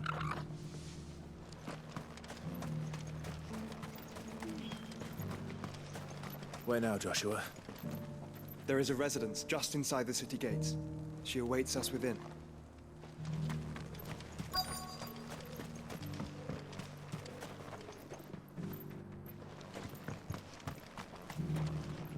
Here, take a look at my wares.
Got anything else for me? Ah, not bad. It's a deal. Of course. Come again.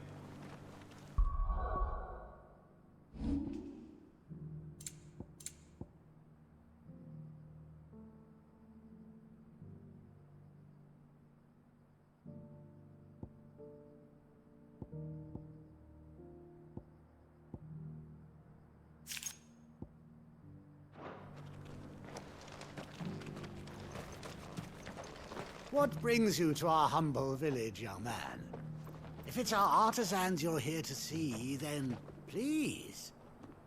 But do try not to interrupt their work.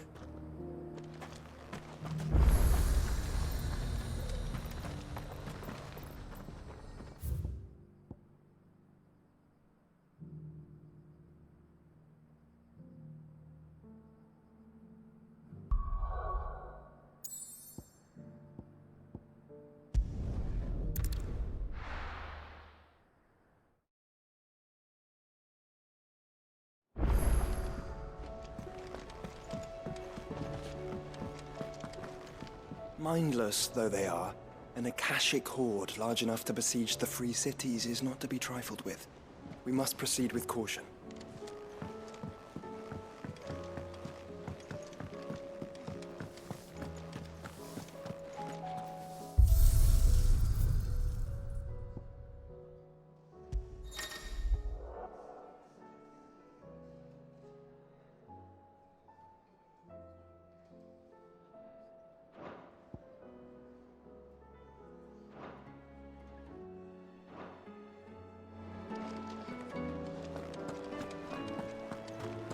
Seems the hideaway's lost its appetite.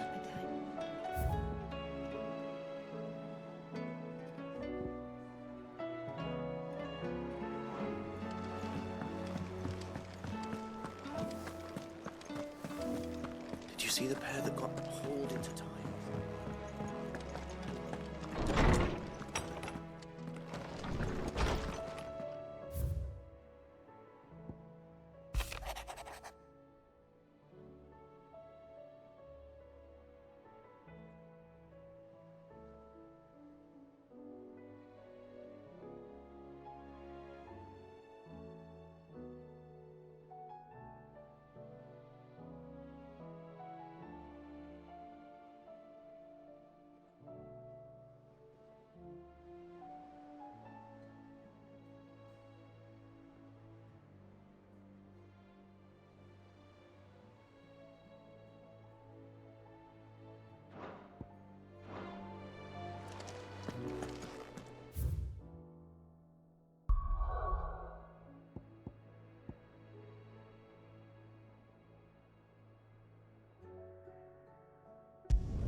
My Lord Marquis, it is an honor.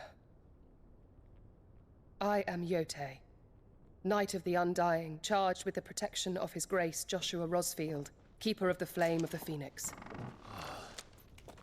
Of course. It all makes sense now. Would you care to elaborate? The Undying are loyal servants to the ducal throne. Or more specifically, to its heir. They have served our family for generations, albeit from the shadows. Since their inception, they have been tasked with the preservation and enactment of the rites of ancestral communion. After the events at Phoenix Gate, it was the Undying who delivered me to safety. And since the day I left Rosaria, Yote has been my constant companion and protector. Without her sword, I would not have survived my journey across the realm. Rise, Lady Yote.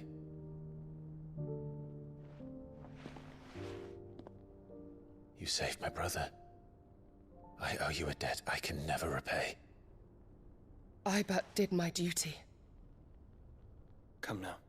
Tell us what you've discovered. Your Grace. It is as you feared. The vessel we spied off the coast of the Crystalline Dominion on the night of her fall. It was the Einherjar. Beyond any doubt. The Black Galleon. Joshua, the Einherjar is the Royalists' flagship. What business would they have in the Dominion? Upon learning of Waloed's involvement in recent events at Drake's Fang, I sensed the malign influence of Ultima, and bid Yote and the Undying look into the matter. We have reason to believe that the Black Galleon weighed anchor shortly after the fighting began, and set a course due south. For Canva. Then it is Waloed Knights who besiege the cities. What is left of them, yes. And the Black Galleon sails at but one man's behest. Barnabas Tharm.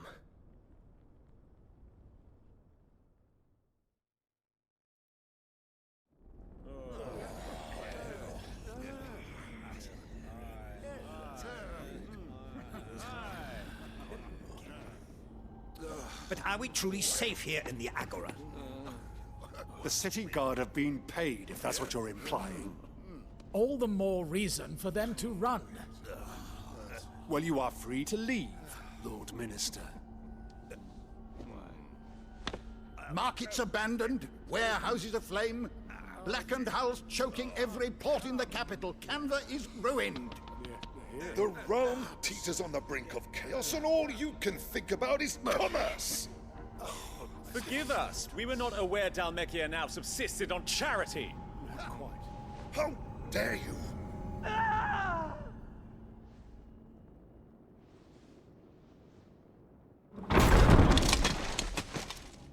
Distinguished members of the Council, you must forgive His Majesty this intrusion.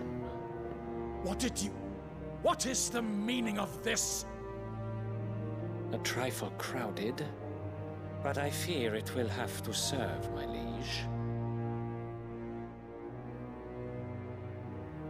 Very well. My colleagues, do you not see? The King! He has come to save us from the Akashic!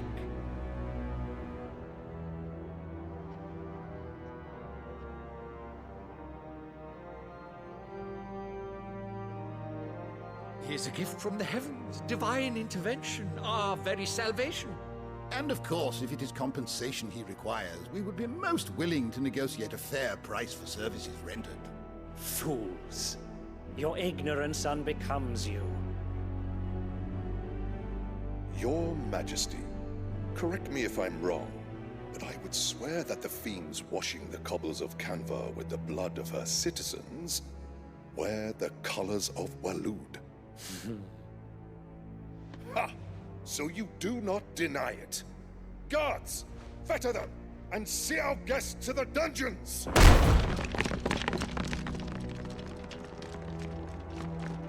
Enough.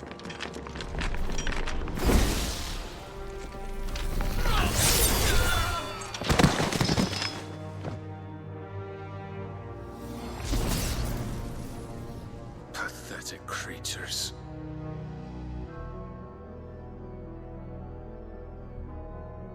That you should imagine yourselves worthy of salvation. The girl is still here, somewhere in the city, her consciousness fair dripping with her late father's hubris. A consciousness to which Mythos is inextricably bound and inexorably drawn. See that he is made welcome. Yes, Your Majesty. Come, Mythos. Surely the prince's light cannot have sated you.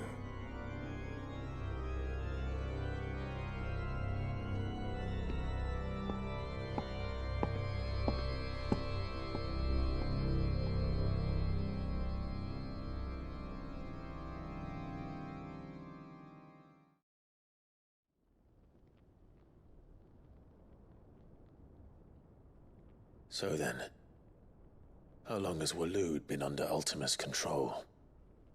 How long indeed?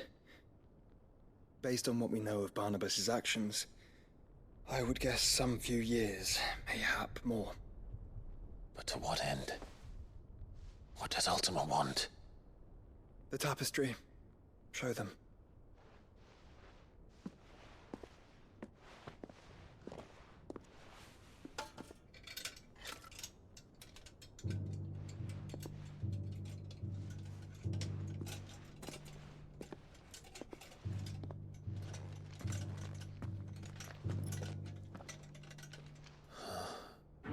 By the flames. Phoenix Gate, Drake's Breath, and now here. But what is it? It is old, ancient, even. Naught remains of the faith it represents, save what can be gleaned from the image itself. None could tell me what the one in the apothecary meant, even the Undying. But I believe it may be the key to discerning Ultima's purpose. The figure in the center, the one beneath whom the icons congregate, that I believe to be Ultima. He is a god, or at least godlike, his very existence beyond our ken. The icons, and by extension their dominants, are meant to be his subjects, and while some, like Barnabas, have accepted this role, others have rejected it, like you, Clive, which is rather inconvenient, as it appears he needs you most of all. And gods don't like to be disobeyed. No, I don't suppose they do. Clive, may I tell Yote of the lake? By all means. Yote, I will be accompanying my brother to the Free Cities. Whilst we are afield, I would have you watch over those Clive has made his wards.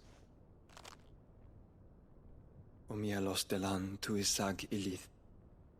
Though well concealed, the hideaway lacks trained fighters to defend its occupants should they be discovered. But it is my duty to... As it has ever been my brother's duty, remember. If that is your wish, Your Grace. But please be safe.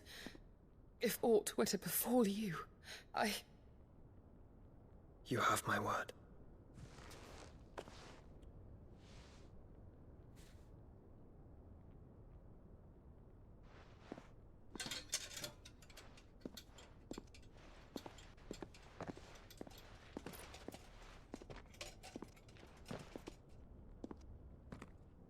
Farewell, my lord, my lady. We are in your debt, Yote.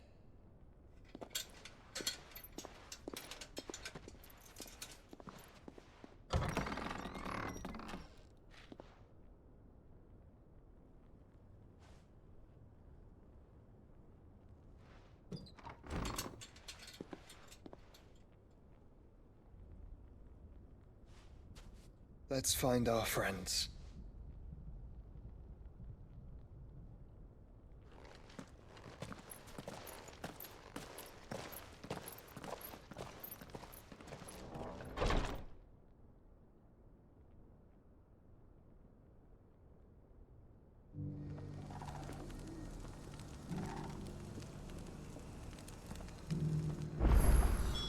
It's plain she cares for you very deeply. And I her, which is why I had to let her go.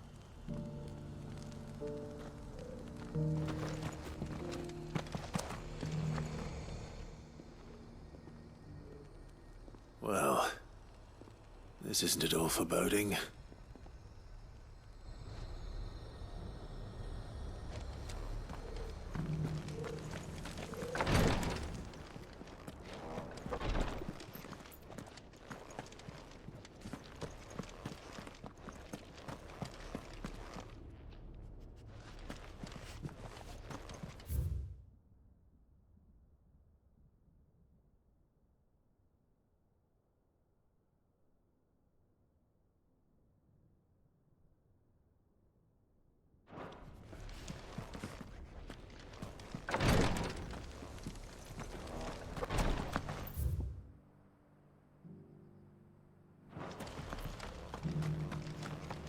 Opportunity beckons. Who among you is bold enough to heed her call?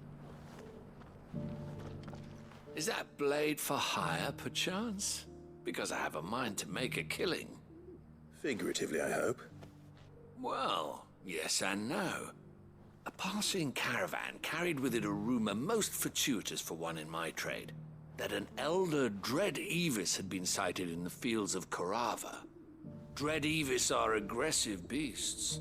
Compelled as they are to acts of violence, few survive to maturity. But those that do develop a hide of phenomenal value. A hide you want to sell? Eventually, yes. Though I would have it tanned first that it might be crafted into marvels the likes of which the world has never seen. Dread Evis skin is a rare thing indeed. But the worked hide of a well-aged beast, now that would fetch such coin that Gilbert himself might weep with envy. Bring me that beast's skin, and I will share with you the bounty of our combined labors. All right. I'll hunt your Evis. Of course you will. When one lives in such troubled times, it is a fool who lets opportunity slip his grasp. Leave Tabor through the east gate, but take the path that branches west. Once you reach the checkpoint at Tovany, you are a mere stone's throw from the fields of Carava. I eagerly await your safe, and above all, triumphant return.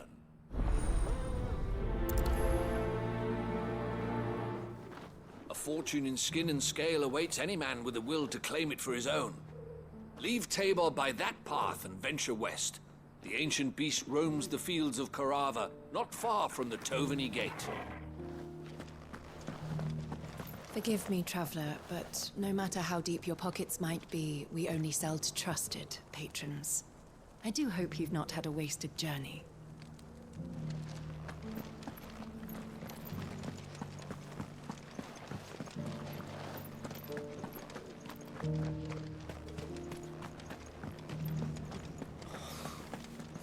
Fleshed 100 skins today.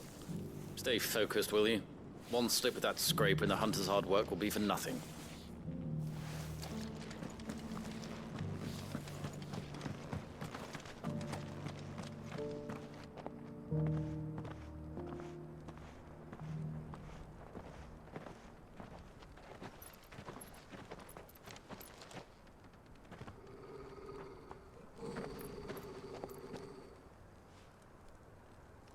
Cyril. How fares the search? Well, Your Grace, my report shall be with you ere long. Ah, yes. Yotei is otherwise engaged, at my behest. And the duty of wardenship? Fulfilled. For as you see, I've been reunited with my first shield.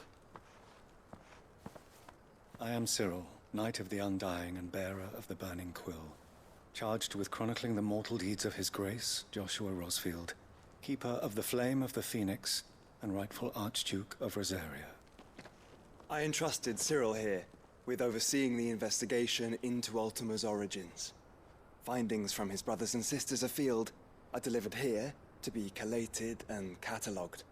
Just how many Undying are there? Not nearly enough, milady. Yet we are glad to give our all in service to the Phoenix.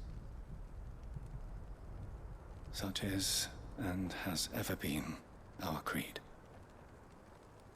I see. You have your associates, I have mine.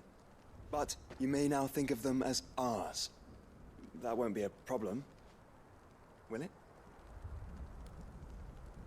The Phoenix is our sun, and we but the shadows that quicken in his radiance.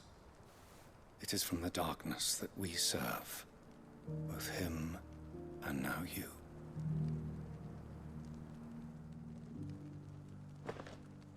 Pray accept this token.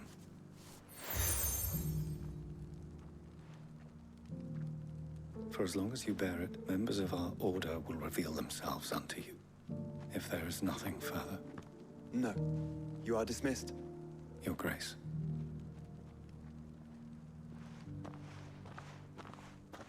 To Canva, then. We'll talk about this later. Cyril seemed very, You certainly keep strange bedfellows, Joshua.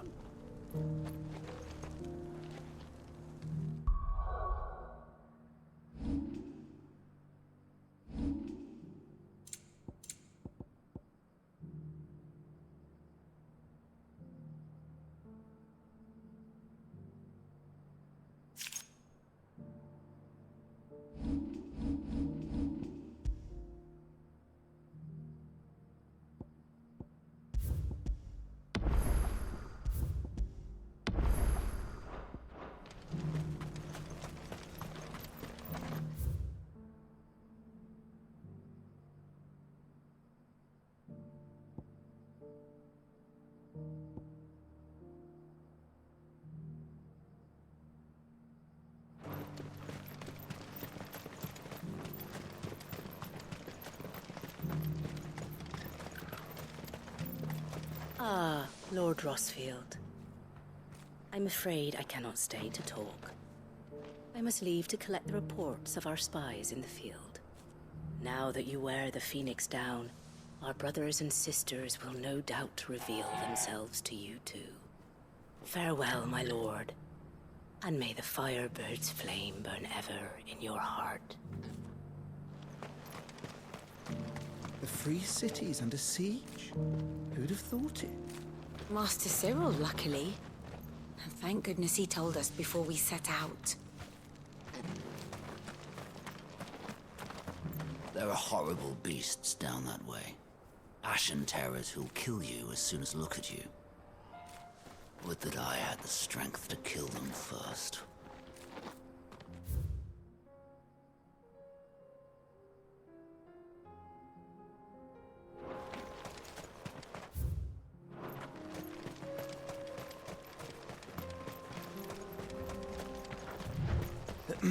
Are you sure this is the right way, brother?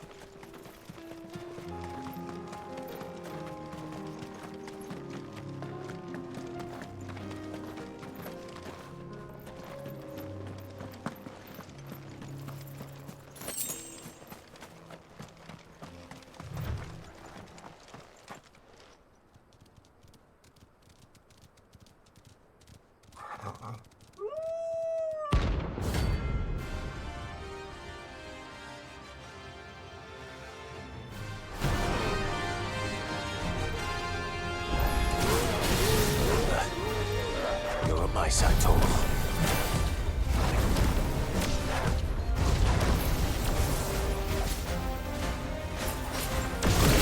Too slow. Fire and flame!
You're finished!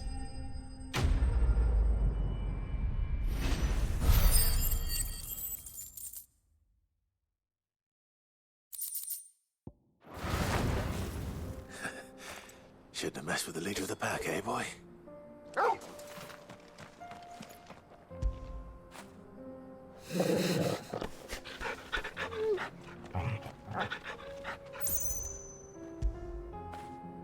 Fetch!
Come on.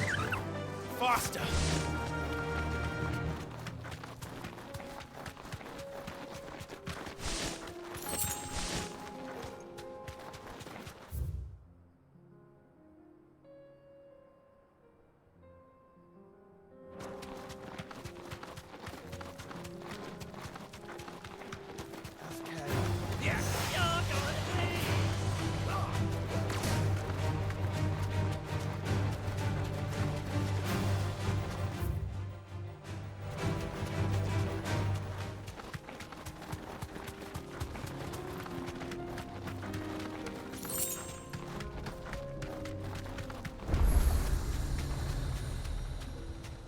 Thanks, girl.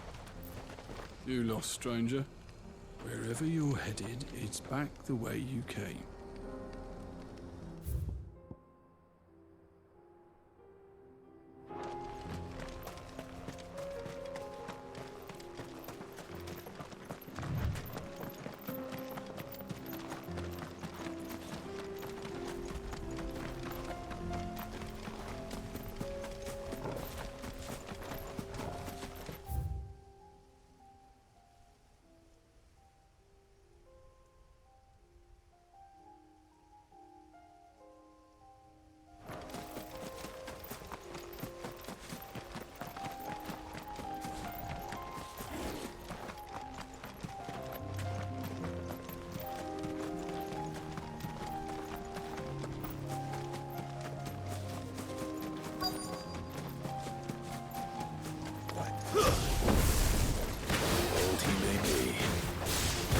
There's still plenty of fight in him yet. Nice try.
This thing reeks. The sooner it's off my hands, the better.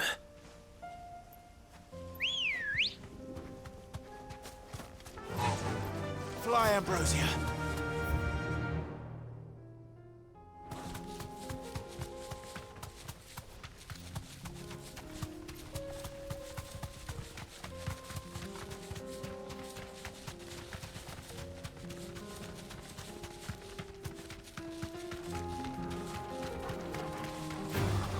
Time to fight.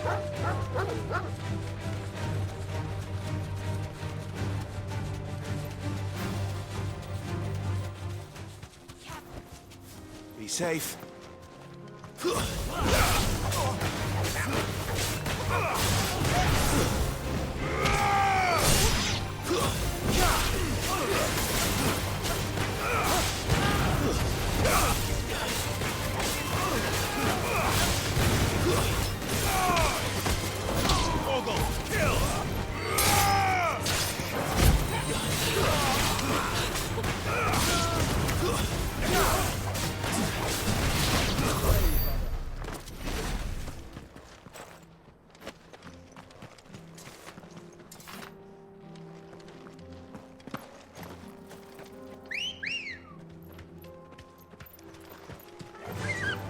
Faster!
free cities under It'll do, siege. girl.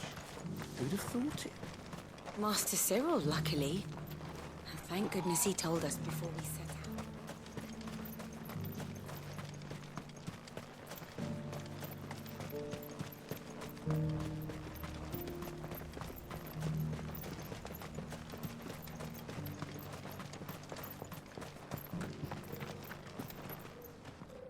Here's your hide, as requested.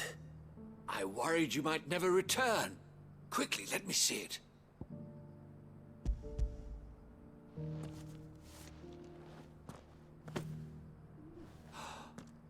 Oh, as supple as a maiden's cheek, yet as adamant as her virtue. This is everything I had hoped for, and more. Clearly, my trust in you was not misplaced. You must be a hunter of considerable talent to have bested the beast with nary a scratch. Join me as my honored partner. With my means and your might, we shall be as wealthy as the merchant kings of Zemeckis. I don't plan on making a habit of this. I'm busy enough as it is. Very well. Though I believe fate had a hand in our meeting, it would be unbecoming of me to beg. Do not allow me to keep you from being about your business. Here, for the hide.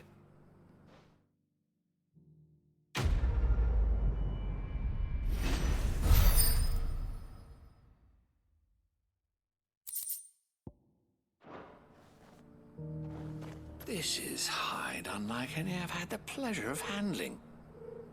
My clients will pay a fortune for the merest scrap.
The bearer of the burning quill is within, my lord.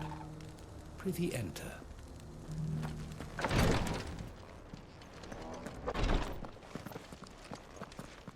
The greater number of our order live among the masses, hidden in plain sight.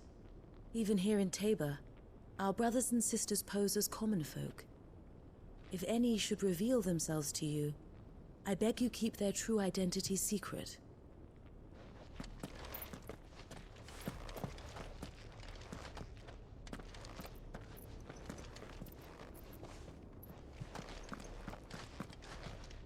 The Undying are at your service, my lord. As bearer of the burning quill,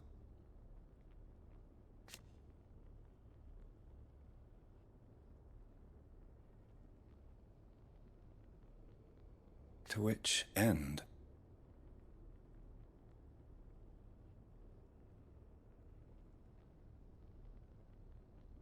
Alas.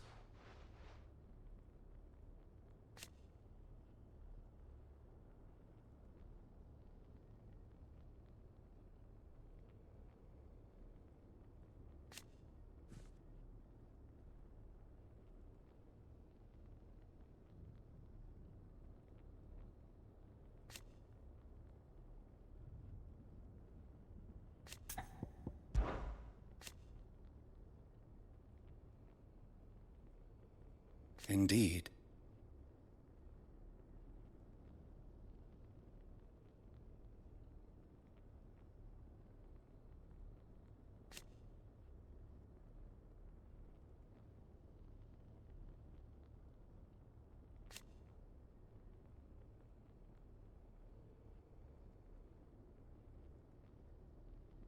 And it was here.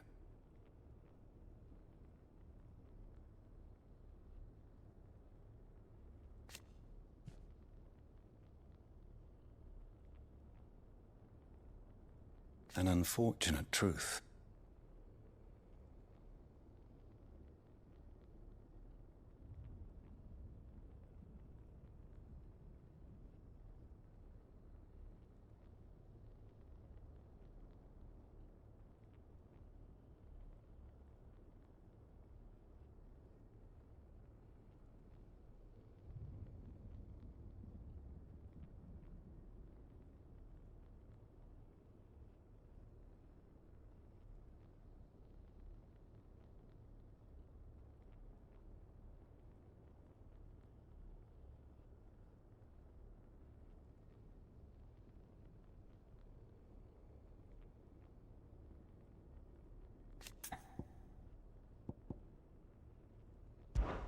The history of our order.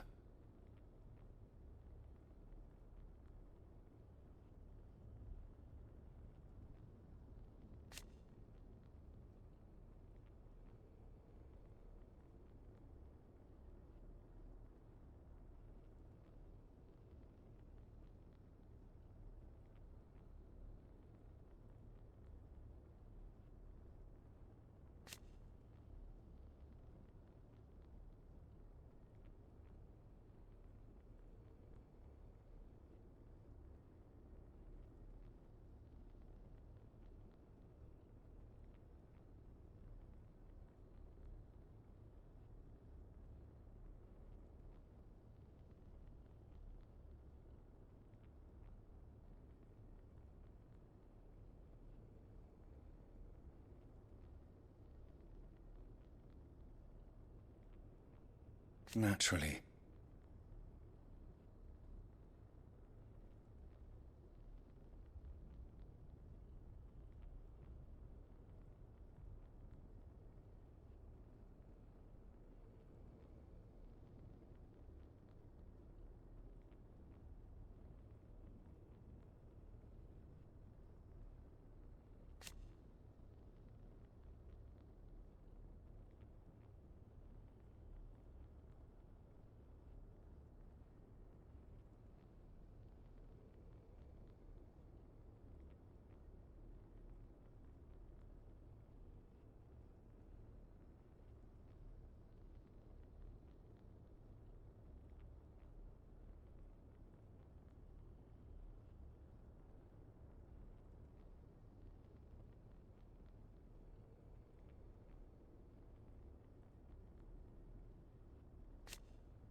So you see.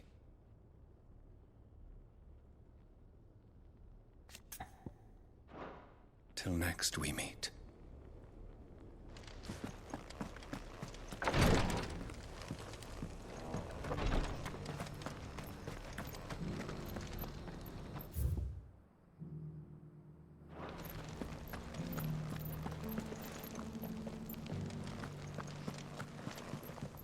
This is the Requietry, an archive where we of the Undying collect and collate our findings. Fragments of Ultima's true nature surely lie buried within these pages. We have only to unearth them. You have my thanks. Without your medicines and your wisdom, Tabor would be but a shadow of itself. It is the least we can do in return for your generous hospitality, my lord. The Undying are not the only secret fellowship in this realm, you know. There are others, each working for their own ends. Why, not so very long ago, a society committed to discovering how one might cast magics without a catalyst was found to be operating throughout Valisthea. They were denounced as heretics, rooted out, and driven from our shores, never to be seen again.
Beneath the flood, yes.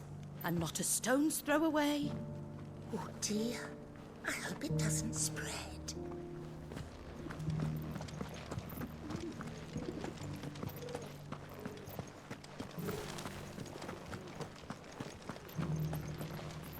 How are those new boots treating you? They're fantastic.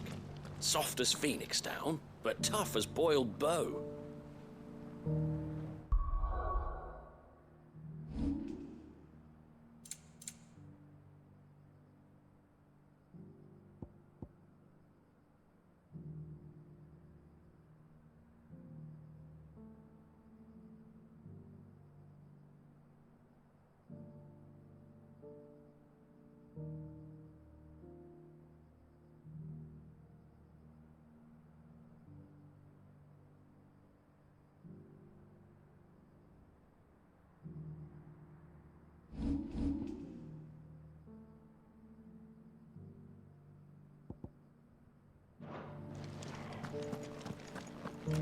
You there!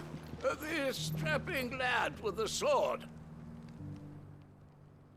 Finally, no one was paying me the slightest heed. Is something wrong? At the university, the students would hang on my every word. Sadly, this far from home, I'm just a vagrant graybeard. The university? You're a scholar. A specialist in ancient cultures. The most accomplished in all Valisthea, some have said. Not that I look the part in these tattered rags. In my heyday, no obstacle could have kept me from my studies. Yet here I am, a wizened windbag, bested by the many steps of Tabor. The answers I seek lying just beyond my enfeebled reach. Would you do an old man a kindness and brave the stairs in my stead? You'll be amply rewarded, of course. Climb the stairs and... And memorize a few inscriptions for me. Assuming you know your letters, that is. Some courteous soul is rumored to have carved clues to Tabor's rich history into stones dotted about the village. 3 of them, to be precise. 1 each to the north, south, and east. I'm here in the hope that those carvings might shed light on a riddle I've been pondering for some time. Namely, the otherwise undocumented origins of Tabor's unique people. People quite unlike those of neighboring lands. I can't promise I'll remember everything perfectly. Remember what you can. I'll piece together the rest. Make for the domed pavilions, and you'll have no trouble finding the stones.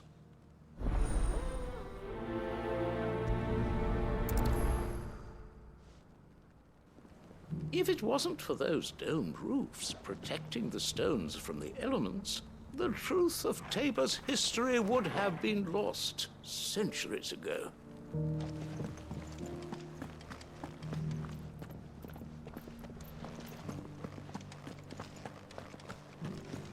Careful how you pack that leather. Any creases or scratches will bring down the price.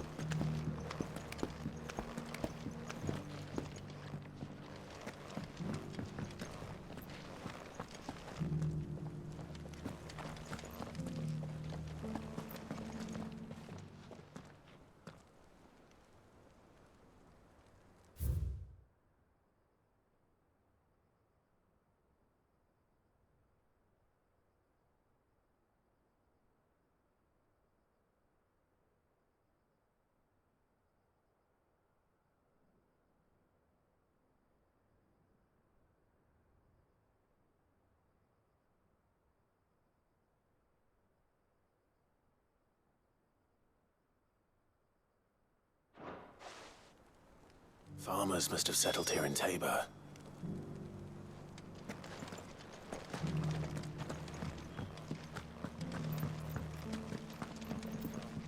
That mark. You must be Lord Rosfield. A pleasure to make your acquaintance, my lord. I, too, am a member of the cause, though I spend most of my time hunting. For the good of the village, you understand. The soil is poor here, so the people sup mostly on meat and blood.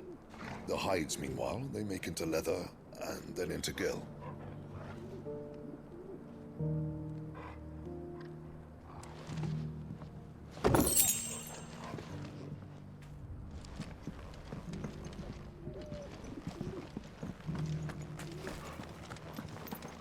Thank you for the deer leg, mister.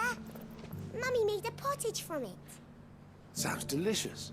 Perhaps she'll invite me around to try it next time.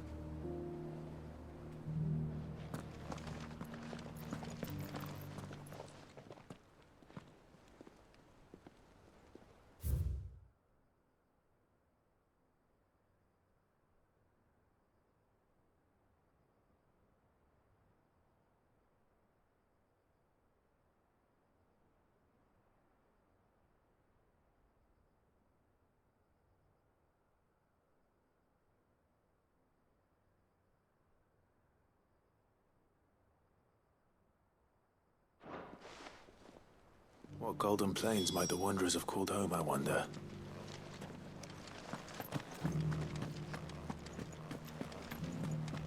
Have you noticed the Elder has been coughing less of late?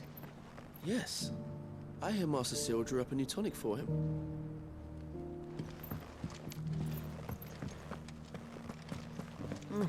Not a scratch on them. These hides will fetch a good price.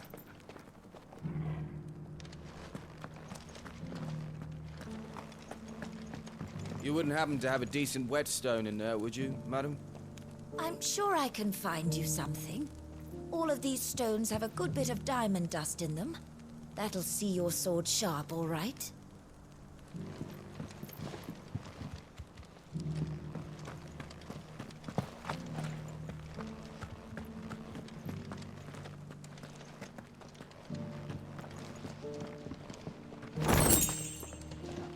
So it's these stones to Canva, and the rest of the boxes to Dalamil.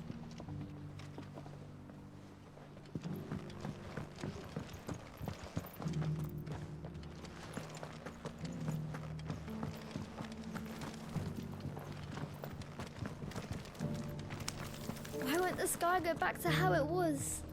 I don't like it. Nor do I, dearie. In all my long years, I've never seen such a thing.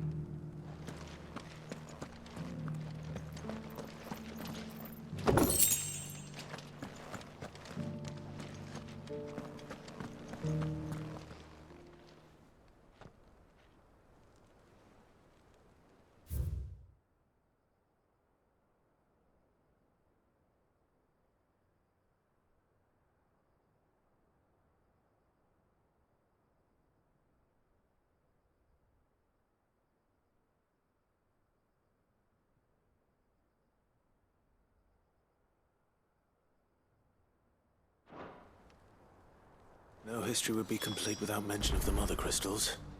I should speak to the old scholar before I forget everything I've read.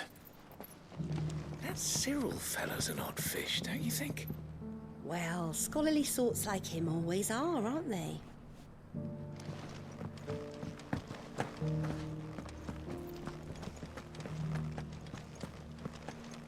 How are those new boots treating you? They're fantastic.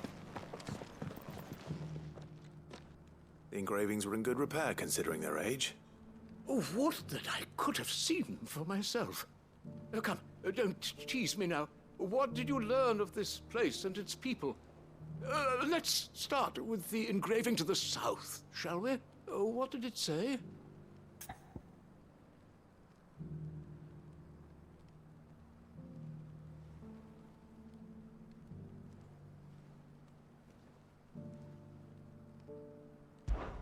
Guardians of the Crystal, the first stones of Tabor, sacred hold thy noble blood, till ends the mother's labor. I'm pretty sure that was it. Fascinating. It would seem the founders of this city were descendants of those fallen charged with protecting the Mother Crystals. But whatever could have driven the Guardians so far from their sacred charges, I wonder?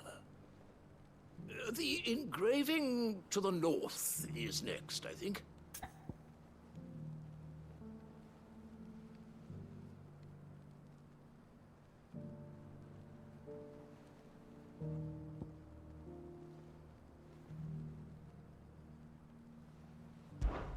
Wanderers of the Golden Plains, lay your roots in stone. With pride recall thy noble past, and make these rocks a home. Or, I think that was it, at least. No doubt you're right. There are vestiges of nomadic customs in Tabor its guardian roots could never account for. This is proving most enlightening. Now, for the final stone.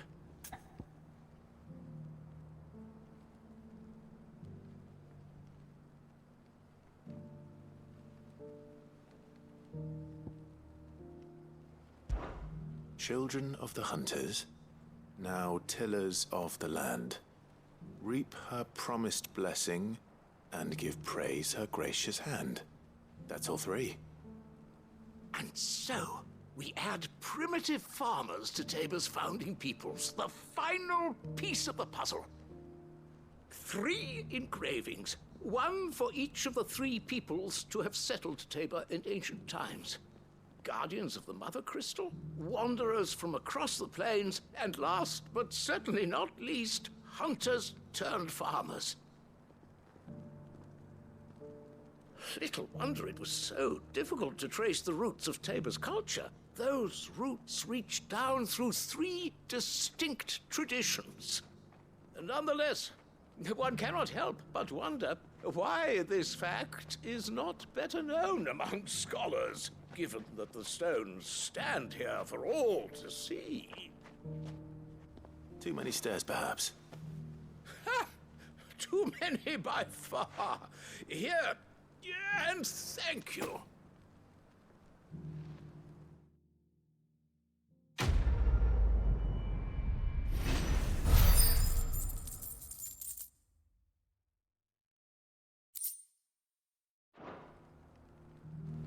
For years, I have pondered the mysteries of Tabor's founding. Would that I had made the journey as a younger man, when stairs held none of their terror.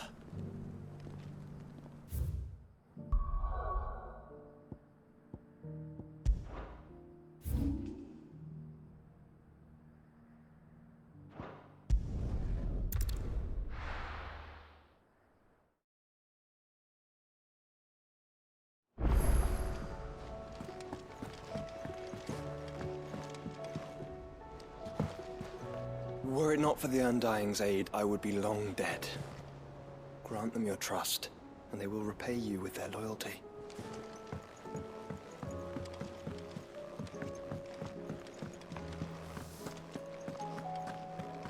Did you see the pair that got hauled into Tyre?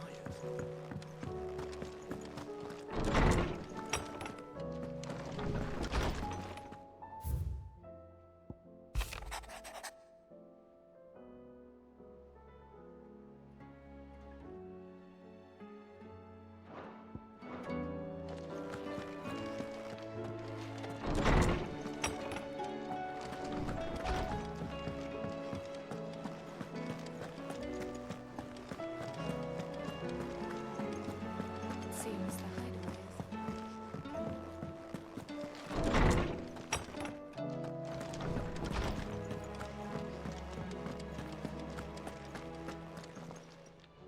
Good morrow to you, my friend. I don't believe you've read this particular chapter before. You wish to study the tomes?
learn everything you needed? Is a storm coming, Sid?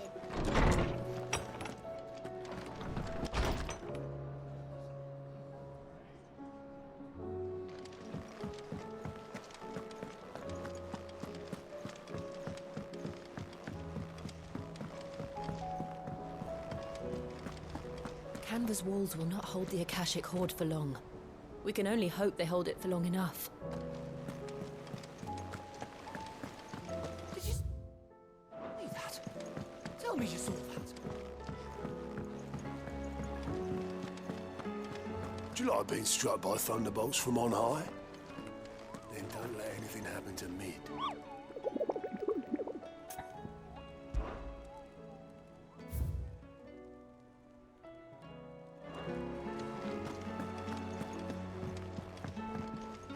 Back again? Allow me to educate you.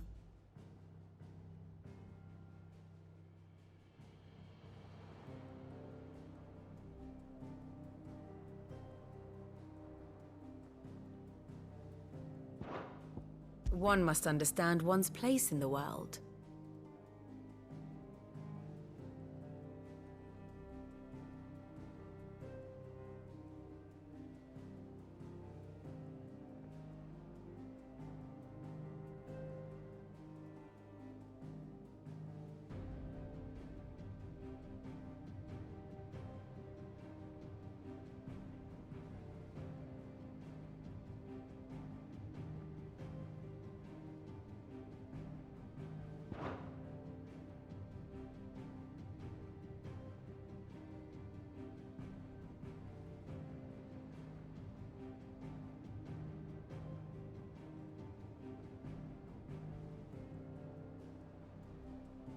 The state of the realm is ever-changing, Clive.